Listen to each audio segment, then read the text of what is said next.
This podcast is a member of the Voices of Wrestling Podcasting Network. Visit voicesofwrestling.com to hear the rest of our great podcasts, as well as show reviews, columns, opinions, and updates across the world of wrestling. Mickey, fishy!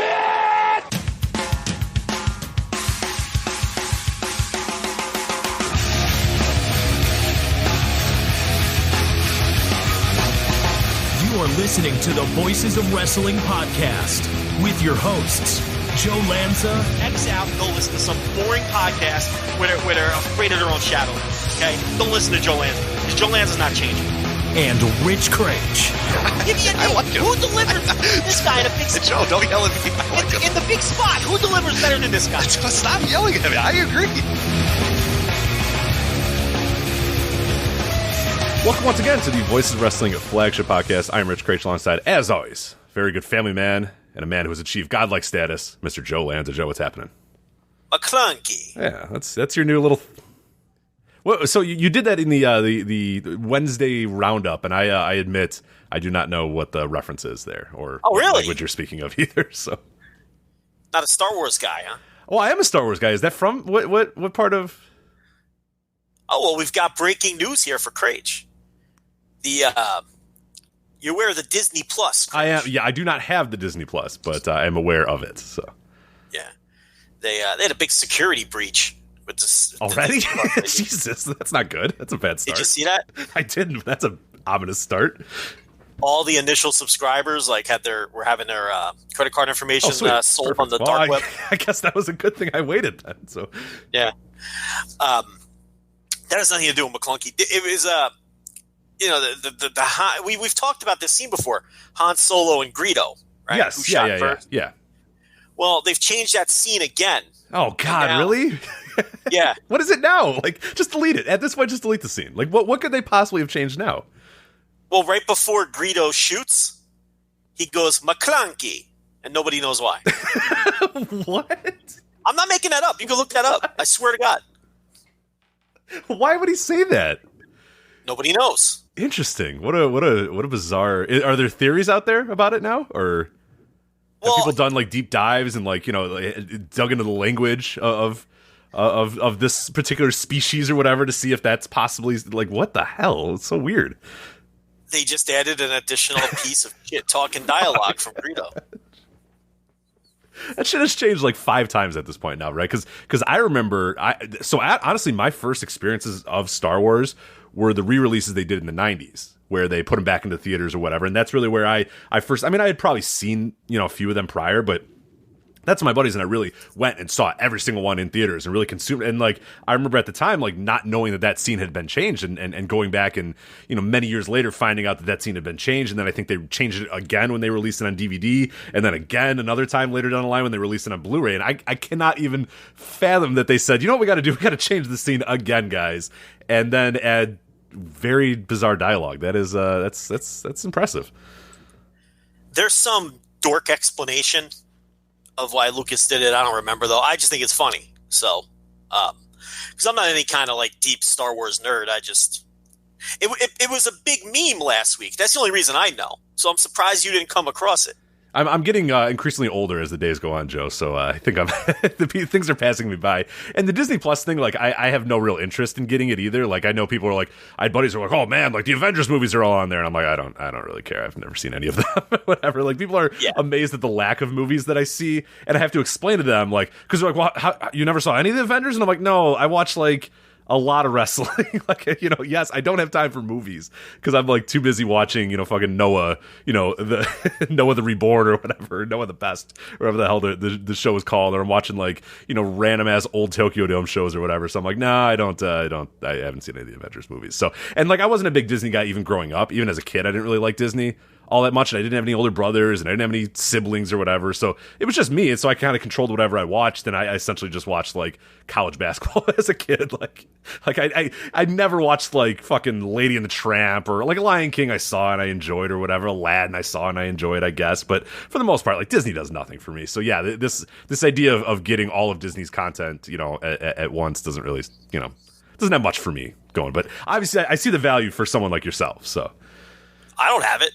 You don't? Have the kids been pounding on the doors? Do they know about it or no? Are they? They ain't know about it. They're 2. What do they know about? Kids are nuts these days, man. Kids watch unboxing videos of like people. Kids know YouTube so well and will watch videos of other kids playing with toys, which I'm sure you've seen. Do your kids watch those? Yeah, they are addicted to the Ryan Toys review. Which this phenomenon, I would love to, if I wasn't positive it's some way possibly illegal, to get one of these kids on here and discuss like what is why would you watch another kid opening a box and playing with a toy as opposed to just playing the toy on your own? Like I there's like a mental block that I can't get past of why people watch these things.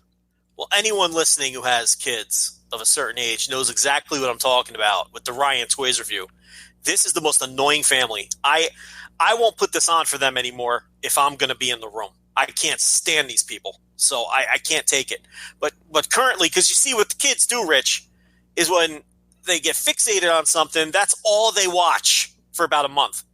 Like they don't want, they were into Peppa Pig. They're watching Peppa Pig every day for months on end. Now they're into the Ryan Toys review. That's all they want to watch every day for months on end. Maybe they find a movie they like. They watch that movie over and over consecutively for months on end. I can't watch this. I cannot stand this family.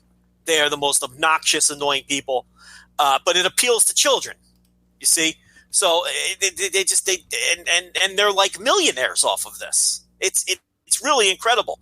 And, it's all from, like you're saying, unboxing toys and, playing with the gimmicks and whatnot. And you should see these kids. They're fat. They just stare at the screen like they can't believe what they're seeing. I don't understand it either. It's very weird. I'm looking at the thumbnails of this Ryan's toy reviews, and I'm already annoyed. I don't want to click one of these. They look like the loudest, most obnoxious things I've ever seen in my entire life. They're the kid's a brat, and the parents are completely obnoxious. I can't stand them. That kid's got a fucking island, though. That kid's got a yacht, so you know what I mean? The parents do.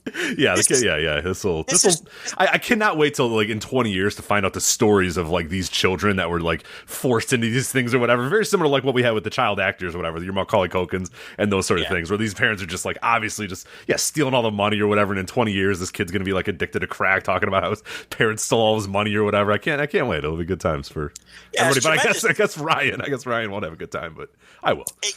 It's tremendous, child exploitation. There's no question about it. But I mean, what happens when the kid's a little older? I guess by then they will have made their money, and it's not going to make a difference. But no, there's no Disney Plus in this. Rich, Disney stinks. Thank you. I have no interest in I'm Disney. glad. Do the kids care at all, or have you kind of steered them away from that, if possible? Well, yeah, the boy is addicted to Toy Story. He loves the Toy Story. That's fine. Buy Toy Story Blu-rays. He's good, right? Yeah, we got him on the DVR. So what do I got to spend $6.99 a month for? And the girl, she's into Frozen and a couple of the other gimmicks. Is Sing Disney? I think that's Pixar, right? So that counts. So I don't know, but no, I'm not. Come on, Disney stinks. I wouldn't sit there and watch a Disney movie. Don't put your thumbs down. Disney stinks. Okay, here comes TLB walking in the room. Put your thumbs down. She knows it. She knows. It's no good. And I'm not into. I'm not into the superhero shit. So that does nothing for me. Right. I've never seen any of them and never will. And what else is? The Star Wars shit. I mean, I've seen the Star Wars movies and they're fine, but they're nothing. I'm not going to watch Star Wars movies 19 times. Okay, I watch them once and I get my fill. So and then there's people going nuts about like the cartoons that are on there, like the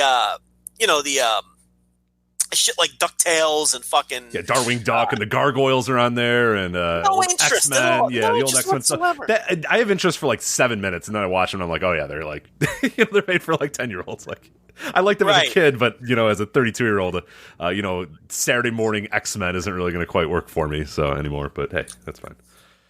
Yeah. So, but I mean, for $6.99, if you're into all that shit, it does sound like an incredible deal. I got to be honest. But we got to see if they have an affiliate thing so we can get to sign up for that before the end of the show so we can make some money off this shit. So how do we make money off? Yeah, hold on a minute. Let me find out how we can. Be right back as we discuss. Yeah, I'll sit here and I'll change my tune. I'll tell you how I love Dumbo and whatever the fuck. Right. What's the Aristocats? Isn't that something? I don't know what the Aristocats are at all. Right, with the play on words, Aristocats, Lady and the Tramp. What else is there? I don't even know if apparently they don't have one right now. So yeah, Disney fucking stinks until we can find a way to monetize it, and then Disney is fine. So, which by the way, I don't know if you saw, Joe, they have released a WWE Shop has released a WWE 24/7 replica title. VoiceOfWrestling.com/WWE Shop if you want to get it for the belt mutant on your list. I mean, what a great gift, Joe. The 24/7 title, Absolutely. your adult belt mutant friend on your list. It's just perfect. So, what are the odds that they've released now that they've released a 24/7 title, right? That you will, if you go to a WWE show, you will see belt mutants competing for the 24/7. Absolutely. In the concourse with like maybe one of their pals is a ref mutant and has like a referee shirt, right? And they're like pinning each other on like the concession stand and by the fucking popcorn in the fucking ladies' room. What are the odds you would see something like that with the 24/7? Oh, for sure. Yeah, definitely in line to get to a show as well. Where people are like outside waiting to get in or whatever, waiting an hour to get into the arena to be the first ones in or whatever. That's definitely going to happen there. I remember my favorite memories of this past WrestleMania weekend was you, me, and I believe it was Rob Stryker at that time. The mysterious Correct. Rob Stryker walking around WrestleCon, basically just hard judging everybody, and like looking at how shitty everybody looked or whatever. All the wrestlers, I should say. And we saw two belt mutants get into like a brawl. Like they were fucking livid, man. I forget exactly. I don't know if we knew exactly what started the fight, but I just know that we turned around. There's two belt mutants like shouting at one another while their belts are just like falling all over the ground or whatever. And then I believe the one guy shouted, "I'm here for the same reason you are, asshole." And I was like, let's go. This is great. But do you recall what actually started the fight? I don't know if I remember that. Yeah, I believe they were disputing who was ahead of the other in line. Yes.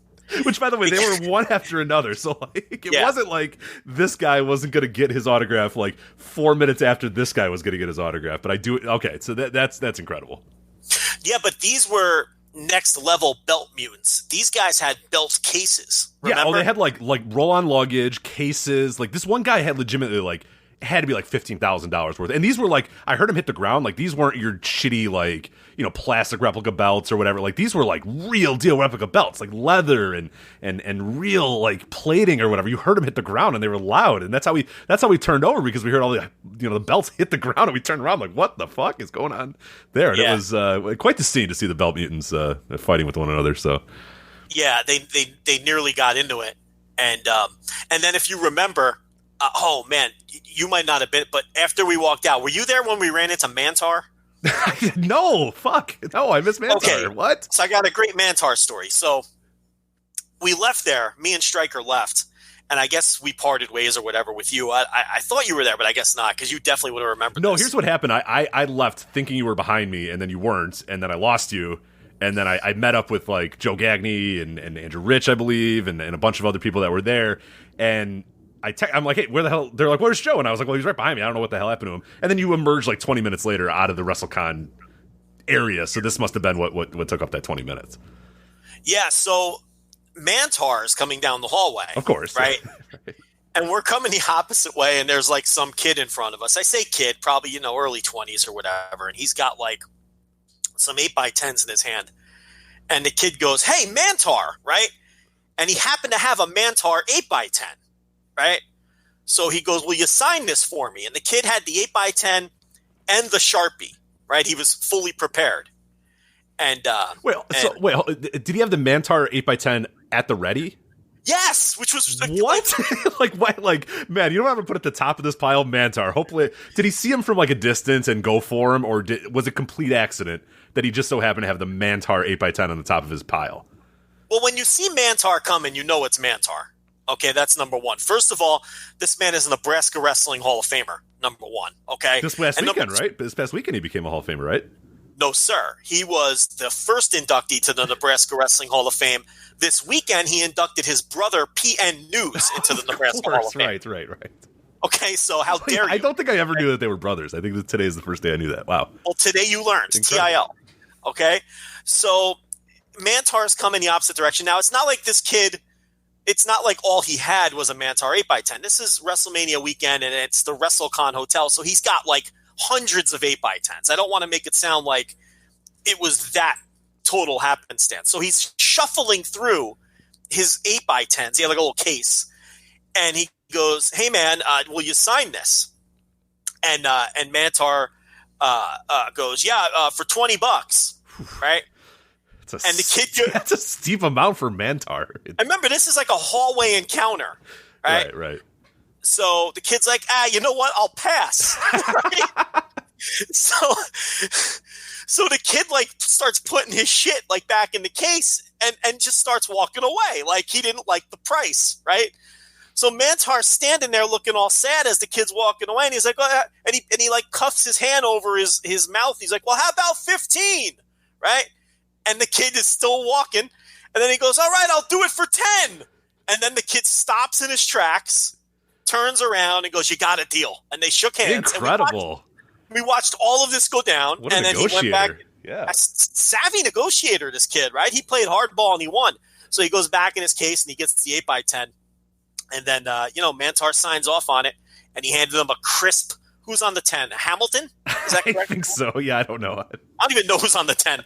So he hands him a crisp 10 and hands him a 10 spot. And Alexander Hamilton, indeed, is on the $10 bill. So. There you go. So that is my story of Mantar getting completely worked in the hallway of the WrestleCon Hotel by an autograph collector. So, that was. I thought you were there. I wasn't. I wish I was, man. That sounds incredible. That sounds really, really awesome. Yeah, that's. I would have told that story months ago because I that is so good. No, I didn't know that. That's. Oh my god, that's great. Yeah, I didn't have any. I'm trying to figure out the encounters I had at WrestleCon. There wasn't anything too big. Lex Luger ran over my foot with his wheelchair. That was pretty fun. But that was. What's it? Lex Luger ran over my foot in his wheelchair, which wasn't very pleasant. That was about the only WrestleCon wrestler interaction I had at some point. I think at one point I just like I turned around and there was like Lex Luger in a wheelchair and Iron Sheik like in a cane walking by, and it was just like I was in this bizarro world where I'm in this lobby of this New York hotel, and there's just like all of these weird old wrestlers just walking around, and nobody can see, and nobody can walk, and they're all limping, and I'm just like, this is so weird. Like, what am I doing here? It's so bizarre. Yeah, it's WrestleMania weekend is a freak show, and the WrestleCon hotel is just the epicenter of the freak show. It's just it's nonstop little anecdotal stories one after another. Yeah, Black Tauros. I remember I'm going up an escalator, and Black Tauros is next to me, and he's just this like shirt. in their gear. Like, I love that there's this. There has to be somebody at this hotel that just booked, a New York weekend away in April or whatever, and gets on this escalator or gets on an elevator, and a shirtless like black bull is just on their elevator with them. Like, how do you even explain that? Like, how do you even say, yeah, no, that's just Black Tauros? Like, it's, and then like, I remember later, I think there was a picture of this as well that's floated around the internet where he's just sitting there by his table with his arms crossed, like just kind of waiting for people. He's in this like, hotel ballroom or whatever, waiting for people to sign his, but it's just like this shirtless bull guy thing that's just like wandering around this, because he's always in character. Like, he can't just walk around as a normal dude and then throw on the Black Tauros mask before. So yeah, he's just like wandering around the lobby, like going to Starbucks or whatever, looking like that. And I love the idea that like there's somebody normal that's just like walks up to their, to get a Starbucks to start their day or whatever, and they're just waiting in line next to Iron Sheik and Black Tauros or whatever. So yeah, it's that reminds me. You bring up Black Taurus. It's like WrestleMania weekend, people had Cavernario and Caveman Ugg in the same city, and nobody booked them against each other. And nobody thought to book Mantar against Black Taurus. How does that happen? Oh, my God, you're right. And they were in the same building at the same time. Same building at the same time. Booked by the same people. Man. How does that not happen? I mean, of all the irony wrestling taking place that weekend, like, that's some irony wrestling I'd actually be into. And nobody bothers booking those two matches. It's incredible. Wow, unbelievable. Yeah. The Caveman Og versus Cavernario, I cannot. I still to this day, that had to happen. I'm seething that never happened. It's just an absolute, like an abject failure by everybody that ran WrestleMania weekend. That never happened. So when are we going to get them in the same building again? Exactly. Yeah, I don't know. Yeah, it might never happen again. So. Maybe PWG is like your only hope. PWG is your only hope. Pretty much, yeah. Yeah, it's hard. I mean, they've booked them both, right? So it's like, but they can't get Cavernario. There's like politics, and how often are you going to be flying Caveman Ugg into Reseda, or now I guess LA, now the Globe Theater. Right. But There you go. Anyway, so yeah, we got some wrestling to talk about this week. One thing I did want to touch on. Well, that was wrestling. I mean, it's not like it was not wrestling. It was wrestling there. But one thing I did want to talk about is kind of interesting, and this is kind of maybe a thought experiment to get us started on the show. And I'm curious what listeners think as well, at Voices Wrestling on Twitter, if you have any opinions on this as well. But so for Patreon, I restarted the Kings of the Tokyo Dome series, which, by the way, patreon.com/Voices of Wrestling, $5 tier. By the way, if you want to listen as I go back and watch all the January 4th Tokyo Dome main events from New Japan Pro Wrestling.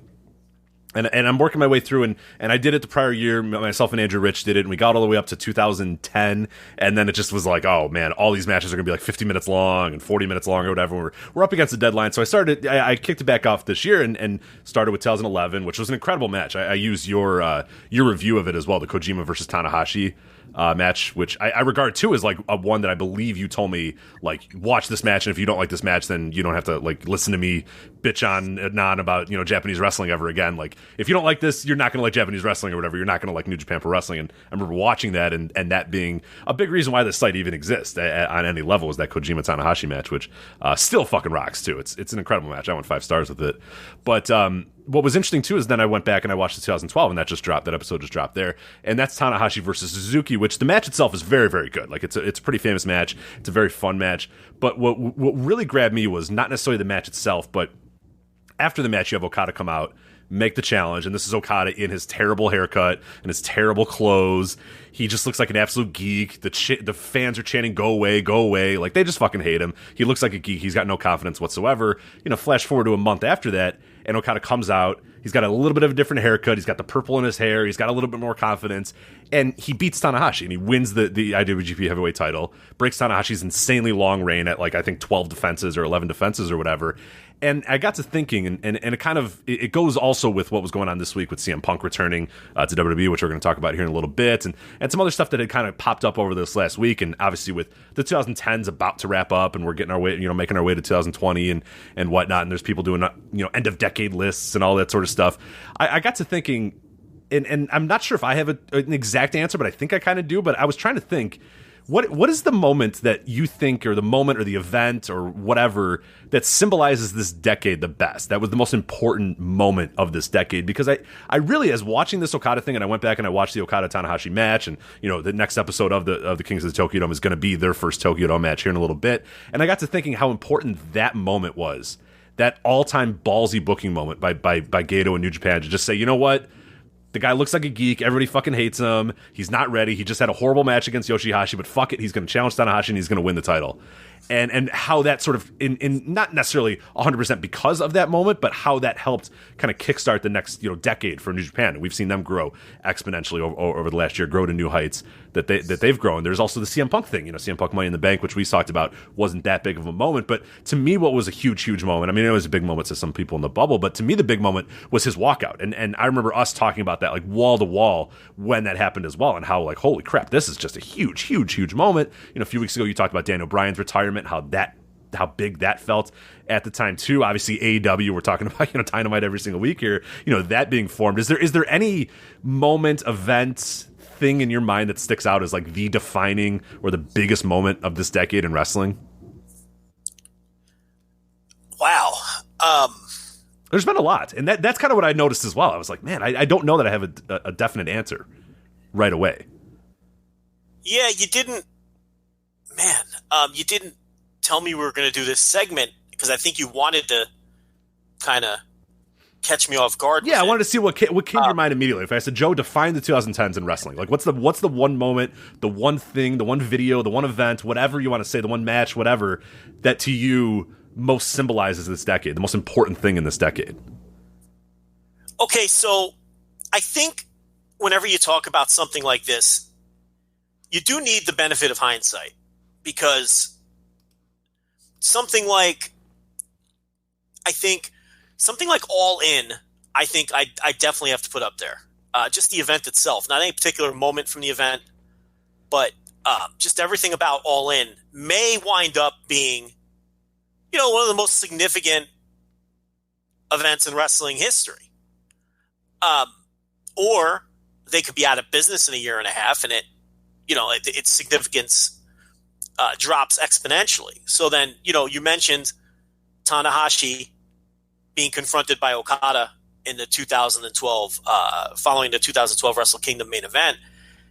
That's a perfect example of one where, with the benefit of hindsight, I mean, in the moment, it looked like a horrible booking decision that was going to flop, right? Like you said, they're chanting for him to go away. He has no confidence. He had a terrible match an hour earlier. And with the benefit of hindsight, easily, that's one of the biggest moments of the decade because of what it led to. New Japan's exponential growth and Okada becoming an all-time great wrestler and first ballot Hall of Famer and all of those things, and the Okada-Tanahashi feud, which is going to go down as one of the greatest rivalries of all time, all of those things. So I would say Okada-Tanahashi, all in. I think that I would throw in Daniel Bryan winning the title in the Superdome. How do you feel about that one? No, that's a good one, too. I was trying to think of how to properly analyze the Daniel Bryan thing, because it felt like it was, and that's like I said, that's why I said kind of moment or events or story or whatever, because his little rise, it was a multi-month story, but really culminating in that WrestleMania 30. And yeah, that is a pretty important thing as well. But I think, like you said, the benefit of hindsight is in that moment, at that time, I'm thinking, this is incredible. Look at this guy, after all that has been going on in the last few months or whatever, they kind of dicked him around a little bit, but it was too much to possibly ignore. And there he is holding up the title in the middle of the Superdome with the crowd going absolutely nuts. Like, you would have thought in that capsule, in that moment, like, holy shit, this is a this transformative moment that we're seeing right now. But again, with the hindsight, like, he gets hurt a month later and he's gone right after that. So there's really no lasting impact of that moment, really. So that's where, like, I agree, as a singular moment, it does sort of, it registers in my head immediately. But then also, like you said, to me, I'm kind of giving more credit to things that were worth more the whole decade or had lasting impacts versus like this one monetary moment or this just one single moment that was like, oh wow, that was really cool, but then what did it mean? Like again, like I mentioned, the CM Punk Money in the Bank thing, like in that moment that was like, oh my god, this is incredible, the wrestling business is never going to be the same again. And then, like, 2 months later, nothing's happening and he's fighting Kevin Nash and it doesn't matter ultimately. So, well, except it formed this site, and that's one of the most important things this decade, of course, is without question, the formation of Voices of Wrestling. So I have to disagree with you, though. I think that beginning with Money in the Bank, it's really marked, at least in the United States, the decade of where the fans really imposed their will on the wrestling business. True, yeah. And we saw it first with CM Punk, and then we saw it with Daniel Bryan, regardless of whether the company followed up on it properly. The fans will cause that moment in New Orleans, and the fans willed the elite into doing All In and to, and which eventually led to the creation of AEW. So this has been a decade of the fans just being tired of the status quo and willing their way into what they want. Even with rejections, by rejecting Roman Reigns. I was going to say, the Daniel Bryan thing also really plays a factor in Roman Reigns not getting off, because they wanted Roman Reigns to be the guy, and the crowd was like, no, we want Daniel Bryan to be the guy. And there was that tug between the two parties, and it resulted in pretty much, Daniel Bryan obviously not, because of extenuating circumstances, wasn't the guy, but we've seen now with Roman Reigns, who feels like just a dude at this point in his career, largely because of that. So yeah, that is a really good point. So to me, yeah, the Money in the Bank thing absolutely it has got to be a contender for what you're calling the pivotal moment of the decade, because it really set the tone, and then it really it showed that the fans that they could have skin in the game and they could impose their will on things, and that's a trend that continued throughout the whole decade. In multiple ways, whether it was just forcing the things that they wanted or completely rejecting the things that they didn't want. It's the fans feel like they have currency. And it was a constant struggle where WWE fought against the fans and fought against the fans' will. And then Tony Khan shows up and the Elite shows up and All In happens. And now you have a company that's just going with the fans' will. And instead of fighting against the fans and trying to tell the fans they know what's best for them, here we have a company that seemingly gives the fans everything they want. And as we speak, we're only 7 or 8 weeks into their television at least. And so far it looks like it's been, a pretty successful way of approaching it. So now we don't know what's going to happen long term. But so from that perspective, I don't really think it matters whether WWE properly followed up on Punk, which they absolutely did not, or whether they properly followed up on Daniel Bryan, which we know they did not. Those are moments that still both set the tone and continue the trend of this decade of fans realizing that, hey, look, we've got some agency over there. We don't have to just take what they give us. We can attempt to impose our will. And for those reasons, I would have to disagree with you, and I would say that those moments would register as among the biggest of the decade. Oh, but that's good. I mean, that's the way you phrase it there, it does. It's a few different chains you have to go through, but as you kind of reason through there, it does sort of, it kind of works. Because in my head, I'm trying to think, okay, well, no, there had to have been another, but it really was kind of that launching pad of I mean, the story was CM Punk saying, hey, this company sucks, and Vince McMahon's an idiot, and all that sort of stuff, and that was kind of the story, and it was obviously a good story to tell in their company, and it's not the first guy to ever say that. Like Stone Cold Steve Austin said the same thing, but it felt like Punk's entire idea was like, I'm going to leave this company and do bigger and better things or whatever. And obviously that wasn't the story, but it got this idea in people's heads of like, oh, hey, you know what? Like, yeah, that'd be kind of cool if like there was another company that was out there. That would be cool. Like, it felt like people finally wanted an alternative after, a lot of the 2000s where WCW obviously had died and TNA obviously, it came and I don't want to say went because it's obviously still around, but it never really ever felt like a true number two. And even their, attempts at, kind of sideswiping WWE were kind of lame and not really quite there, but it felt like the Punk thing really resonated. And I guess to your your sort of idea there is that it did sort of start this whole entire concept of fans sort of revolting against WWE and looking for an alternative and seeking alternatives and whatnot. And we've seen because of it in a lot of ways. I would say another thing that really kind of resonates with me a little bit in this 2010s is kind of the rise of the super indies as well, and a lot of just great talent that kind of went unused and unnoticed by WWE for many, many years as well. And that's not, obviously Ring of Honor in the 2000s was incredible, but that was a lot of young, hungry guys, maybe guys that had for whatever reason or not latched on or whatever. But we saw throughout the 2010s a lot of guys that were just like, how have you not signed this guy? Like, what the hell? Like, why is this guy not, in your system? Why is this guy not, a superstar or whatever? And, we're seeing, we saw, for a few years there, and we knew it was kind of fleeting. We knew it was only going to last a little bit, but we saw for a few years there, the indies just be an incredible breeding ground of just awesome talent. And even more so in the early 2000s, which, or the mid 2000s, I should say as well, which had Ring of Honor and had, a few other companies here and there. But it felt like this decade, it was like you could go to your indie in your hometown and there was a good chance you were going to see like a handful of incredible wrestlers at that indie, and I don't know if that's a defining moment of this decade, but it's something that I will remember about the 2010s for sure.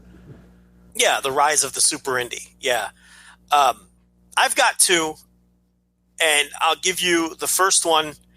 I would say, what do you think about Cesaro versus Sami Zayn on the first, not TakeOver, but really setting the tone for TakeOver with that very first live match out of the gate on what would eventually become to be known as takeovers, and I believe the first live match on WWE Network, if I'm not mistaken. That absolutely it was. Yeah, no, that's no, for sure. That is huge moment. I remember it was my birthday that day. It's February 27th was the day of that match, and I remember my buddies were like, "Hey, what are you doing for your birthday? You doing anything?" And I was like, "Nah, no, I'm just gonna hang out or whatever." And the reason why is I wanted to see that because I was just like, "This has got to be something good. This has got to be pretty fun. Like there's it's this historic moment or whatever."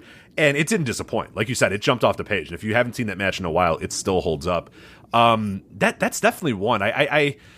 I wonder exactly what the impact of it was ultimately. I guess, it sort of set the stage for what NXT would be as kind of this alternative. It set the stage of what the WWE Network was going to be and what it was going to introduce to people as well. And I guess it is, like you said, it was that kind of opening moment of the WWE Network. So I think that probably should be included in the list no matter what.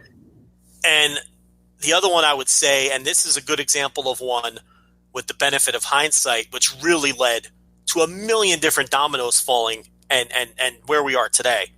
That would be Prince Devitt turning on Rusuke Taguchi and forming the Bullet Club. Wow. Yeah, that's a deep cut, man. You're right. No, you're absolutely right, though. Because look at everything that led to. Devitt moves on. AJ Styles shows up. He resurrects his career. Resurrects his career without that Bullet Club and / New Japan run. Who knows where he is today? Maybe still toiling away in TNA if he took their offer. And then, of course, the Bullet Club, spawning off of the Bullet Club, was the Elite. And then we all know what happened with the Elite. And now, as I record this, I'm watching AEW live on TNT. So, I think that one would have to have consideration. The Devitt turn on. And who knew, other than just, the possible, other than just leading to the push of Prince Devitt and the possible creation of a brand new single star for New Japan, the long-term impact that turn would have, as he left on the shoulders of Bad Luck Fale, So I would throw that one in there as well. And that's then a real cool one. Yeah, that's a cool one. One that kind of came to my mind as you were talking about this as well is Brock Lesnar's return to WWE. I would say that Extreme Rules, I think, was the name of the pay-per-view in Chicago. Him versus Cena, as he comes back and just like right out of the gates, he's like incredible and good and awesome. And he's really come to define this entire decade in WWE, for better or for worse, like whatever way you want to sort of phrase it. But like, we're Brock fans, so we're I'm fine with it. I think it's been pretty fun to watch his run here. And I think it's been, obviously he has been the top star in that company this decade. They've tried with a bunch of other guys, but it always comes back to Brock Lesnar. And in large ways too, you want to kind of talk about dominoes. I don't think they're on Fox if Brock Lesnar's not there and not a star. You know what I mean? So, like, you can really attribute a lot of what happened with WWE over that next decade to Brock Lesnar returning, coming in, and just immediately jumping off the page and just being good. Like, he could have went in there half-assed like he did in Japan or whatever and not given much effort, and it'd be in and out, and it'd be like, oh, yeah, that was just kind of a blip. Yeah, Brock came back, whatever. But he comes out and he has that awesome match with John Cena, and it really sets the stage for the next decade where Vince pretty much loses confidence in every person that he tries to push, or the fans lose confidence in every person he tries to push, or the fans turn on every person he tries to push. And he always goes back to, we talk about the security blanket of Brock Lesnar, who time and time again, year after year, is central in every WWE story. Again, for better or for worse, depending on your mileage of that. But it's hard to not say that he kind of really defined that entire decade for WWE. I would totally agree. Yeah, I mean, in fact, I don't think how any, even if you hate Brock Lesnar, I don't know how you could dispute it. How about, obviously, Becky Lynch winning the 3-way at WrestleMania, being the first women's main event in WrestleMania history, Ronda Rousey, the whole bit. And then I guess you'd also have to bring up TakeOver Brooklyn, right? As another sort of, I think that was the match which really showed, okay, this group of 4 women can really change things, right? And ultimately they did. So I would throw those 2 matches in there as well. And then after, I mean, unless we're missing something very obvious, I don't know where else to turn. You want to throw the Shield debut on Raw in there, coming out and throwing people through the announce table. Yeah, I guess. I mean, it was a big deal, and obviously it spawned 3 pretty big stars in that company, 3 huge stars in that company, 3 people that they'd push from that point forward. So yeah, that's absolutely something, and I think that in some ways too, and again, it's we're now a few years removed from that, but the Shield debut really kickstarted a great. I know people don't believe this, but there was a time when Joe and I talked about how great WWE TV was and how great WWE pay-per-views were, with the exact words of "enjoy this now because it might not last forever." I remember our words, because the Shield every single week would go out there and just have fucking great matches on TV. They went to 3 hours, and everybody was so worried about 3-hour Raws. And out of the gates, they had Daniel Bryan, they had the Shield, they had the Wyatt family, they had CM Punk, and they had just like a really good roster at that time. And the 3-hour Raws were great because all there were just incredible 20-25 minute trios matches or 20-25 minute really good matches every single week on Raw. And yeah, like you said, it really, in a lot of ways, kickstarted those 3 guys' careers. And so yeah, I think that has to be a moment that you bring up. I mean, maybe now it seems a little fleeting, but to that company, to the ethos and sort of the entire story and the history of WWE, like that's a pivotal moment. moment. Like, that kickstarted Roman Reigns' career, it kickstarted Seth Rollins' career, and obviously Dean Ambrose has now moved on and done other stuff. But yeah, you can't deny how big that moment was. So no, I think that's that's perfect as well. And I guess another one would be Kofi over Daniel Bryan at WrestleMania. Now, that's one that's sort of the reverse, in that a lot of these things we're talking about, these moments we're talking about, may not have felt like they were super significant in real time, but with the benefit of hindsight turned out to be, incredibly significant.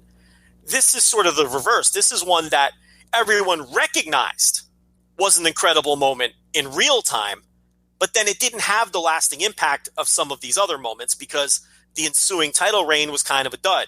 But the moment itself and the culmination of that story is something that I absolutely would throw in this group. What do you think of that? Yeah, no, I agree. Yeah, and it again, like, it hurts because you kind of know that, like, in 5 years, it's like you're going to remember that moment and that's it. And you're not going to be able, like, we did the dominoes here. I don't think we're going to be able to do the dominoes with Kofi's title win. It kind of ended when Brock beat him in 10 seconds. It was like, oh, okay, the dominoes have stopped and that's over. Like, I don't think there's going to be any residual from that. I don't think we're going to look back at that moment and say, in 15 years and go, okay, well, this happened because that happened or whatever. But like you said, that's not taking away from that moment and how important that moment was and how important that story was and how big of a deal that was as well. So I'm with you too. That one definitely needs to get included. And talked about. Maybe not with the same amount of praise and reverence as some of these other ones we've talked about, but no, it was a singular moment in this decade that I think we'll remember for a long, long time. I mean, in real time, that felt bigger than a lot of the ones we're talking about. Oh, you know what I mean? It just didn't end up having, the ripple effect moving forward that the others did, which didn't feel as big in real time. So you can approach this sort of thought exercise in multiple different ways. So, just racking my brain. I don't know. I mean, I've got a couple in mind, but clearly they're a slightly lower tier. Like, you'd have, Okada beating Tenryu. I wouldn't put that on the same level as some of these other ones, but it was definitely symbolic and it was definitely memorable. And, to me, looking back on that Okada Tenryu match, it's like, to me, that's sort of a turning point in Okada's career where he went from the young upstart because in that match, I mean, he had to save that all by himself. You remember that match? Oh, for sure. Yeah. One of my favorite matches this entire decade. One of my favorite matches ever. I love that match. I mean, he was basically wrestling, whatever analogy you want. He had to work that match alone, essentially. And he basically he allowed Tenryu to beat the living shit out of him. Right. We talked about it during the match. You could tell Okada talks to him and says, look, dude, just fucking punch me, man. Like, your punches look like shit. I get it. Just beat me up, man. Just do whatever you got to do. Let's do this here. So those stiff drop kicks, those basement drop kicks, he just killed me because otherwise this looks terrible. Yeah, he took hellacious bumps. He looked like he was in a street fight by the time it was over. And with all the symbolism of that match, and then it's like that showed that Okada was like, okay, now this guy's an ace. And I even think I wrote that in the review. Like, this, now you're seeing someone mature from rising star that we all believe is going to be an all-timer to that right there is what an ace does. He saves a match. He makes sure that a legend doesn't completely embarrass himself. And he gives everybody, and he gives this guy a memorable send-off that he deserves. And to me, that's sort of where Okada turned the corner from young burgeoning star to confident all-time great ace. Yeah, so here's actually, you wrote this on November 18th, 2015 here. The title of the article is The New Ace, The Old Ace, and the Best Show of the Year.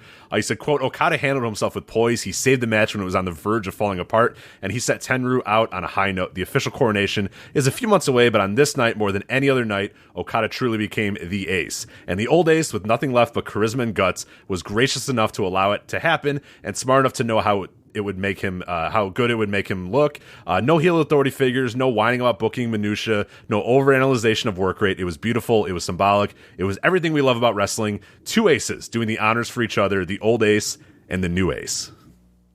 Man, that good guy writer there. That guy's a good writer there. That guy should write more. My God, I'm good. Jeez, I'm great at the audio. Don't get me wrong, but my God, can I write? I'm a hell of a scribe. I should get back into that. But, yeah, I mean, that basically I phrased it far more eloquently in the review than I did just now. But yeah, that's basically the gist of it. Yeah, by the way, if you have not seen that match, go. I'm sure, I don't know if it's, I don't know where it's available. I think it was on New Japan World for a while. I don't know if it still is, or I think it might be on, it's okay, so it's on, yeah. You can find it. Type in Okada Tenryu, you'll see it. So it'll come up. It's on New Japan World. It is, okay, that's what I thought too. It's on nefarious means as well if you need to. But definitely going. I think that is not one of the better matches of the decade, but one of my favorite matches of the decade. And I think, like you said, it really set the stage for Okada in this last half of the decade to become like what he is right now. And that's why, like, that moment, like, I didn't think it was going to hit me on this level that it did as I'm going back and watching, Okada come out and challenge Tanahashi at Dome and then go back and watch in February. And I also found out that in that time in between the Dome and that February show is when Kadani and Bushiroad purchased New Japan as well, which is another like huge moment. It's just like some random, sale, and it was like for pennies on the dollar, where Bushiroad slides in here and buys the debt and buys the company for like $400,000 or some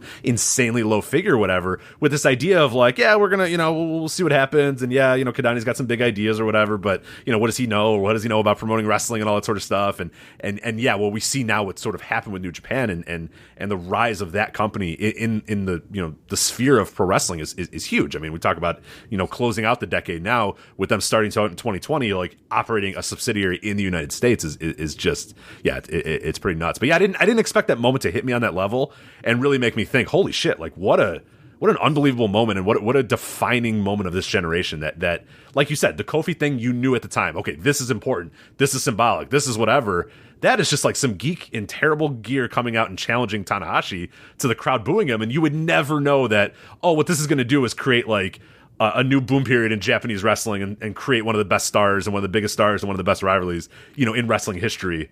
In that moment, you would never have guessed that. You would have never guessed that 30 days later, this guy would go and beat Tanahashi and break that great reign. So it's funny how that stuff happens. Like sometimes in the moment, we have no idea what it means or what it's worth, and it ends up being tremendously, like the Finn Balor thing too, or the Prince Devitt thing.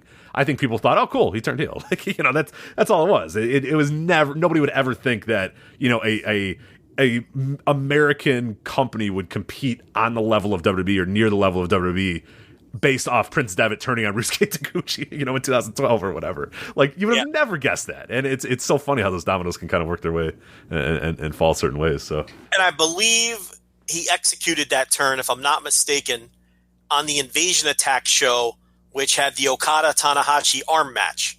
Am I right about that? I think you are. Yeah, let me find out for sure if that was. Oh my God, what a few months then. Jesus Christ.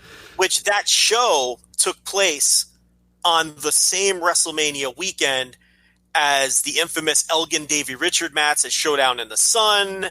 And the reason I remember all of this is because, or no, that may have been the year before the Showdown in the Sun match. I may be a year off on that one.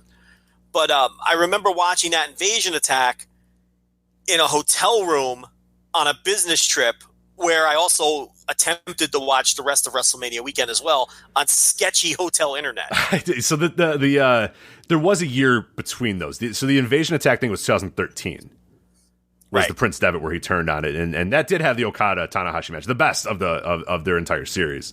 Right. So those were on the same show, and okay, so that was the WrestleMania weekend with that horrible Evolve tournament then to crown the first Evolve champion. Could that be it? 2013 WrestleMania weekend. Yeah, I'm trying to think of what was going on. The 2013 WrestleMania weekend here. Evolve. Oh God, yeah, it was. And maybe the Shingo Gargano rope match may have been that weekend. I think no. So that was later, I believe. Was it? I think. So that year, I thought it was, but no. The 2013 is Shingo. Well, no, hold on a minute. You're right. Yeah, it is. Shingo Gargano, yeah. Yeah, it is. It was.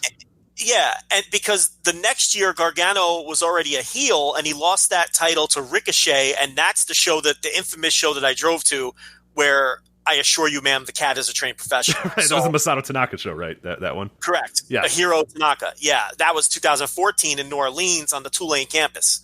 So 2013 was when Gargano did the turn on Shingo. So you had, and I believe it was the same day, Shingo Gargano, the Prince Devitt turn. He had the Gargano turn on Shingo. you had the Prince Devitt turn, and you had the arm match in the main event of Invasion Attack as well, all on the same day. Which, that's a great day. Jesus, this April 6th, 2013, Dragon Gate USA opened the Ultimate Gate. This show, man. I'm gonna read the guys that are in this match or in these matches. Dragon Gate USA ruled. I know people that dog on Dragon Gate USA are just the dumbest people in the world. I mean, this is like the breeding ground for everything you've seen for wrestling for the next decade. Is that listen to the names I'm gonna announce here. This is April 6th, 2013, Secaucus, New Jersey. Which sucks. That was like, so where were you on business? You weren't in New Jersey though, right? You were like somewhere dumb. No. I moved to Texas in 2009. So yeah, I was in. As a matter of fact, I remember I was in Corpus Christi, Texas that weekend. Gross. A terrible city. I mean, just an atrocious city. I mean, it doesn't get much worse than Corpus Christi, Texas. So anyway, so this is the Ultimate Gate. The opener is Rich Swann versus Brian Kendrick. There is a scramble freestyle match. Tony Nese, Chuck Taylor, Shane Strickland, Fire Ant, Jigsaw, and Eric Cannon. So if we're going to unmask people as well, that's a pretty important match for the rest of, Yeah. This one, not so much. Scott Reed defeats Derek Rise. That, Scott Reed. Maybe not that one, but that's all right. Future Dragon Gate superstar Scott Reed. What happened to Derek Rise? I don't remember who Derek Rise is. Couldn't tell you. Yeah. Trent, versus John Davis. Mm-hmm. Tomahawk TT and Eita versus the Super Smash Brothers. Yeah. Holy shit. T-Hawk and Eita are just randomly on this show. Incredible. Ricochet versus Akira Tozawa. Yep. Uwan Nation, obviously, Apollo Crews versus Sammy Callahan. Mm-hmm. The Young Bucks versus Shima and Air Fox. Yeah. And then Johnny Gargano versus Shingo in the main event of a fucking awesome match, too. Like an all-time great match. 5-star. I went back and watched it this last, WrestleMania weekend or whatever, just to say, because it was during the Johnny Gargano thing. It was after, as I was getting ready, I knew I was going to go to a TakeOver or whatever, and I had seen the Johnny Gargano story. I'd seen him, win the title over Adam Cole, a match that I loved. And I was like, let me go back and watch this match. Like, I want to see if this match, if it holds up. And fuck, oh my God, it does so much. Gargano versus Shingo. I love it because what I did is I went on WWNlive.com and I still have my purchase of it, which they still get honored. So, It was incredible. Like, I went on there, I'm like, well, I bought this thing. And I remember buying, the VOD as well, the live and VOD. I wonder if it still shows up, and it fucking did. And I was like, oh, yeah, let's go. Hey, they say you have them for life. They did. They weren't wrong. I went back, 2013. It was still there, so. How about that? But that was, holy shit. Look at the names on that card. TGUSA was so good. WrestleMania Weekend, Joe. Remember WrestleMania Weekend? I remember when WrestleMania Weekend used to be good. Yes. This is what we say. When people are like, oh, yeah, this is what we're talking about. This is what it used to be. Look at the names I mentioned there. The only guys that are not important in today's wrestling, on some level, Scott Reed, Derek Rise, I guess Jigsaw, Eric Cannon, and I guess John Davis. Everybody else that I've mentioned is all important still. Yeah, I mean, it's a different world. I really believe Mania Weekend peaked in Dallas a couple of years ago. You had Sami Zayn and Nakamura, selling out NXT, and you had the great WWN shows. That was the peak of Evolve. Remember those great? If you want to weep at a lineup of a wrestling show, look at those Evolve lineups in Dallas. I mean, my God, it's Matt Riddle, Zack Sabre Jr., T.J. Perkins, Will Ospreay, Ricochet, Marty Scurll, Timothy Thatcher, Chris Hero, Drew Gulak, Biff Busick. You go right down. I'm forgetting a million guys. I mean, Evolve was fucking loaded that year, and then that was the Eddie Dean Ranch, and right across the street was WrestleCon, so you could just walk back and forth all day long to whatever shows you were going to, and all of the shows were loaded. And then, the next couple of years were okay. And then, but I really think, that the Dallas, I think 2016. Yeah, that's exactly. Yeah, this show, I remember this one too, Evolve 58. Opener is Drew Galloway and Johnny Gargano versus Anthony Nese and Caleb Conley.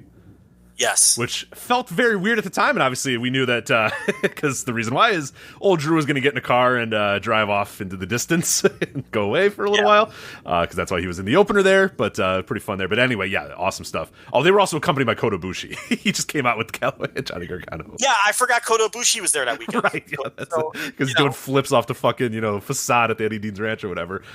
Timothy Thatcher versus Matt Riddle.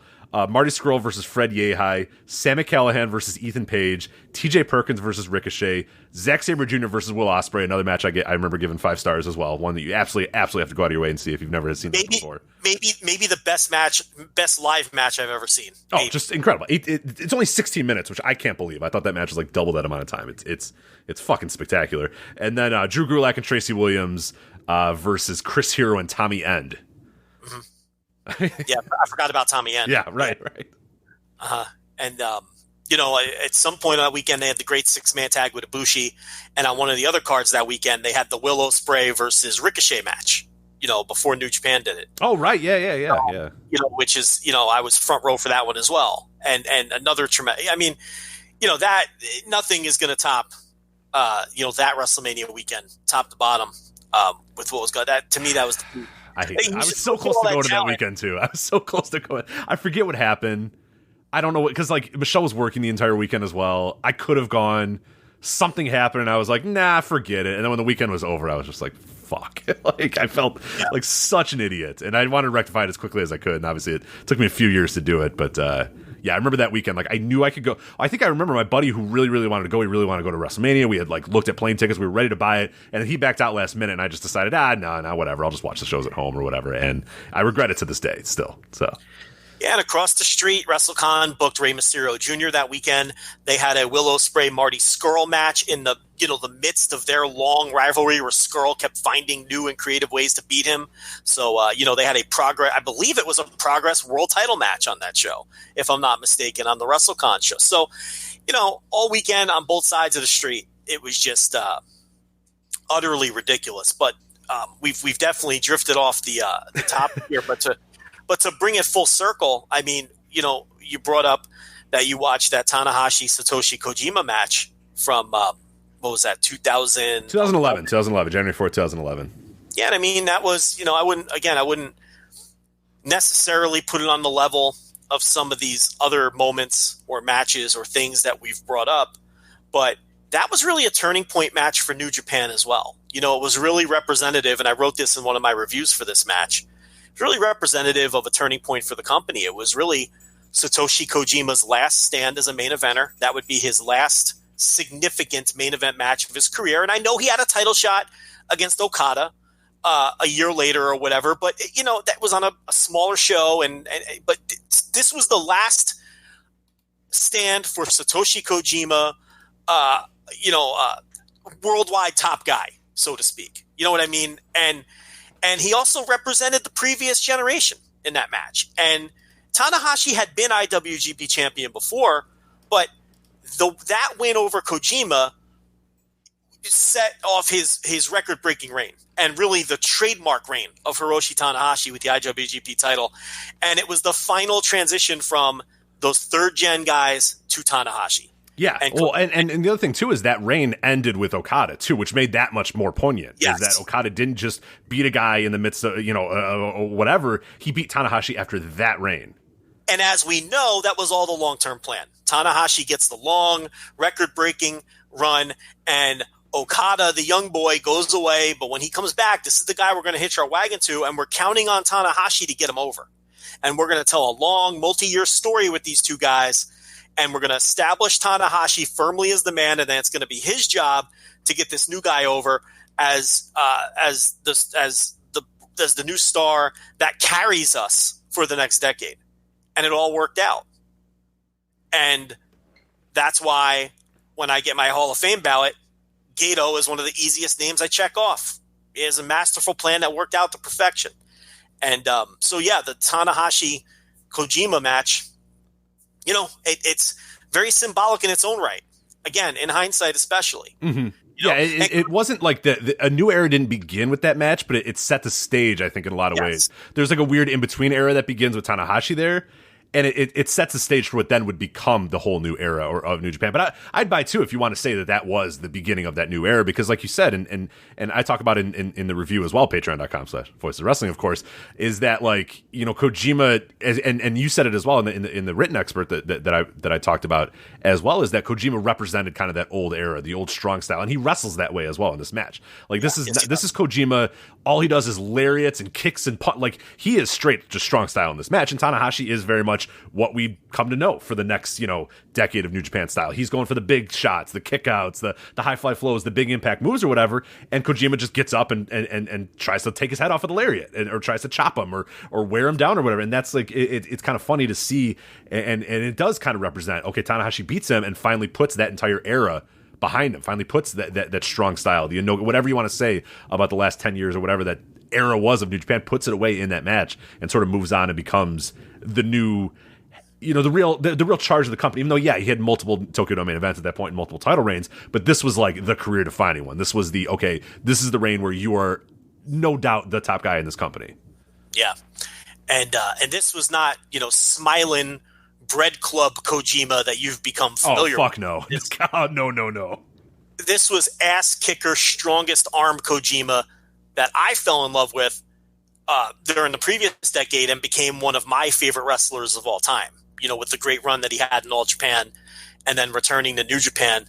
And, you know, those are all stories for another day. But Kojima, again, I mean, and really that, to me, that match is like the last vestige of old school Kojima. Not that I don't appreciate the stuff that Kojima has done since as he entered the twilight of his career, because he had some really good years after that as well. Don't get me wrong. But that really was to me, Kojima's last stand.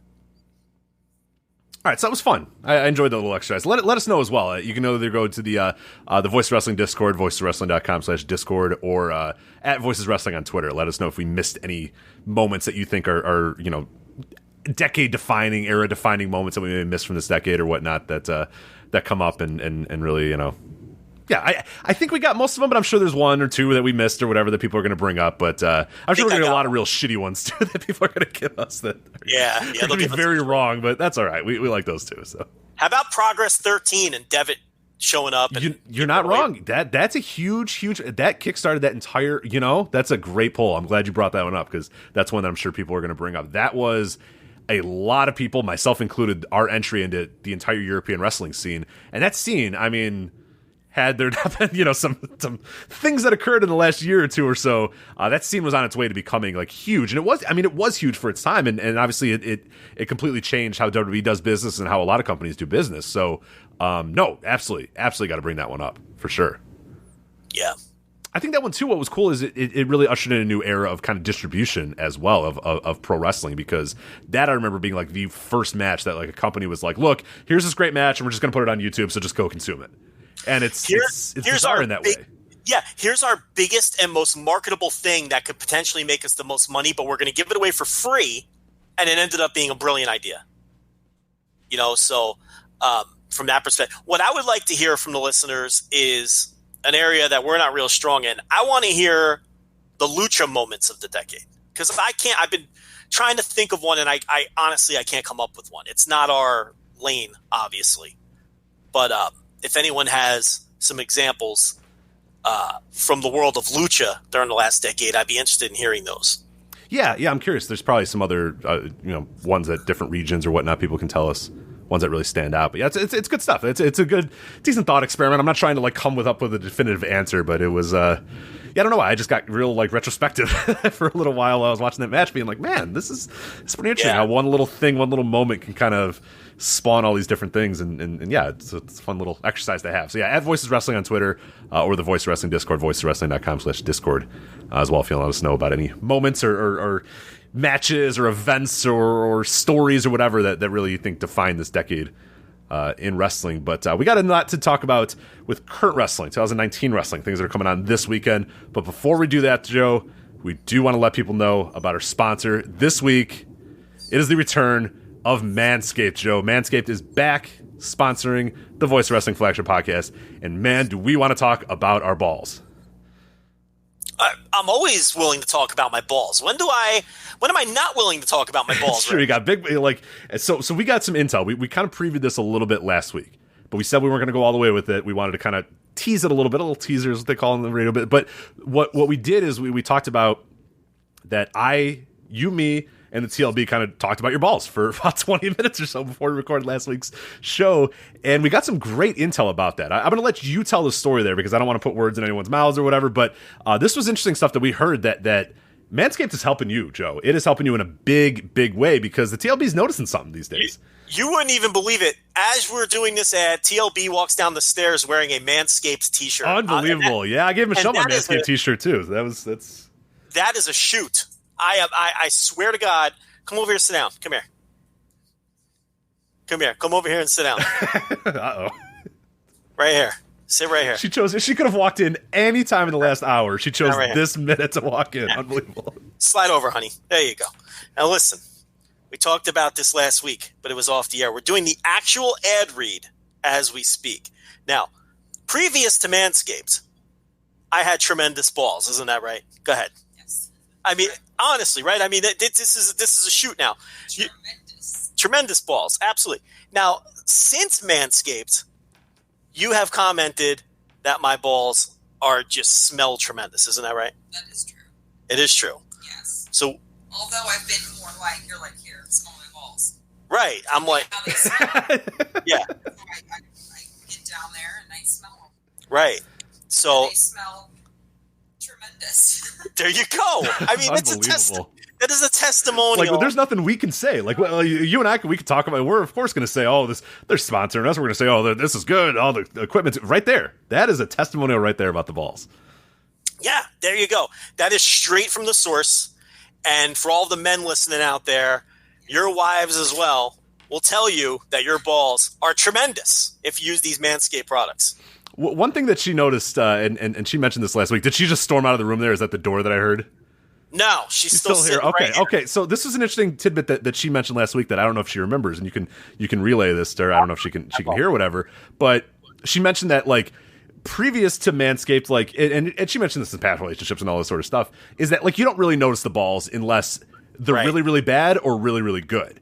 Right. And, otherwise they're just they're kind of there. They're along for the ride. They're obviously not the main event or whatever. They're just there. It's the balls or whatever. But there's other things you care about. There's other things you worry about or whatever. But I liked her point there that like you know about the balls in two different ways. If they're horrendous and they're bad and they smell and they stink and they look like garbage, or if they're tremendous, if they're well shaved, they smell good, they got conditioner on there, they got the crop preserver, they got that sort of stuff on there. And she said that she started noticing that yours were on the plus side there, not bad, but tremendous, like tremendous. I thought that was an interesting tidbit there. So there's a lot of guys out there that are sitting there with just inconspicuous balls, just wandering around there with just balls that don't matter. Make your balls matter. Make the partner in your life recognize those balls, man. You know what I'm saying?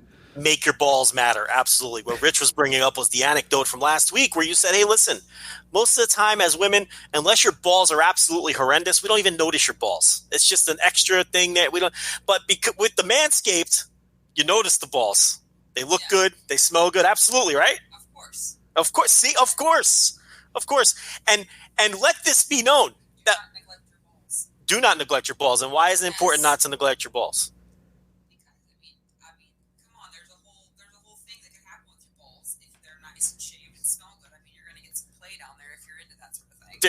There you go. Wow. Okay. So yeah, if maybe the lady in your life isn't, or whoever the partner in your life isn't giving you enough attention, it's probably because your balls stink or they're inconspicuous. So okay. And one more. What I swear to God, what shirt are you wearing right now? Manscaped, and your balls will thank you. And I'm sleeping in it tonight because what's better than a nice big t-shirt to sleep in?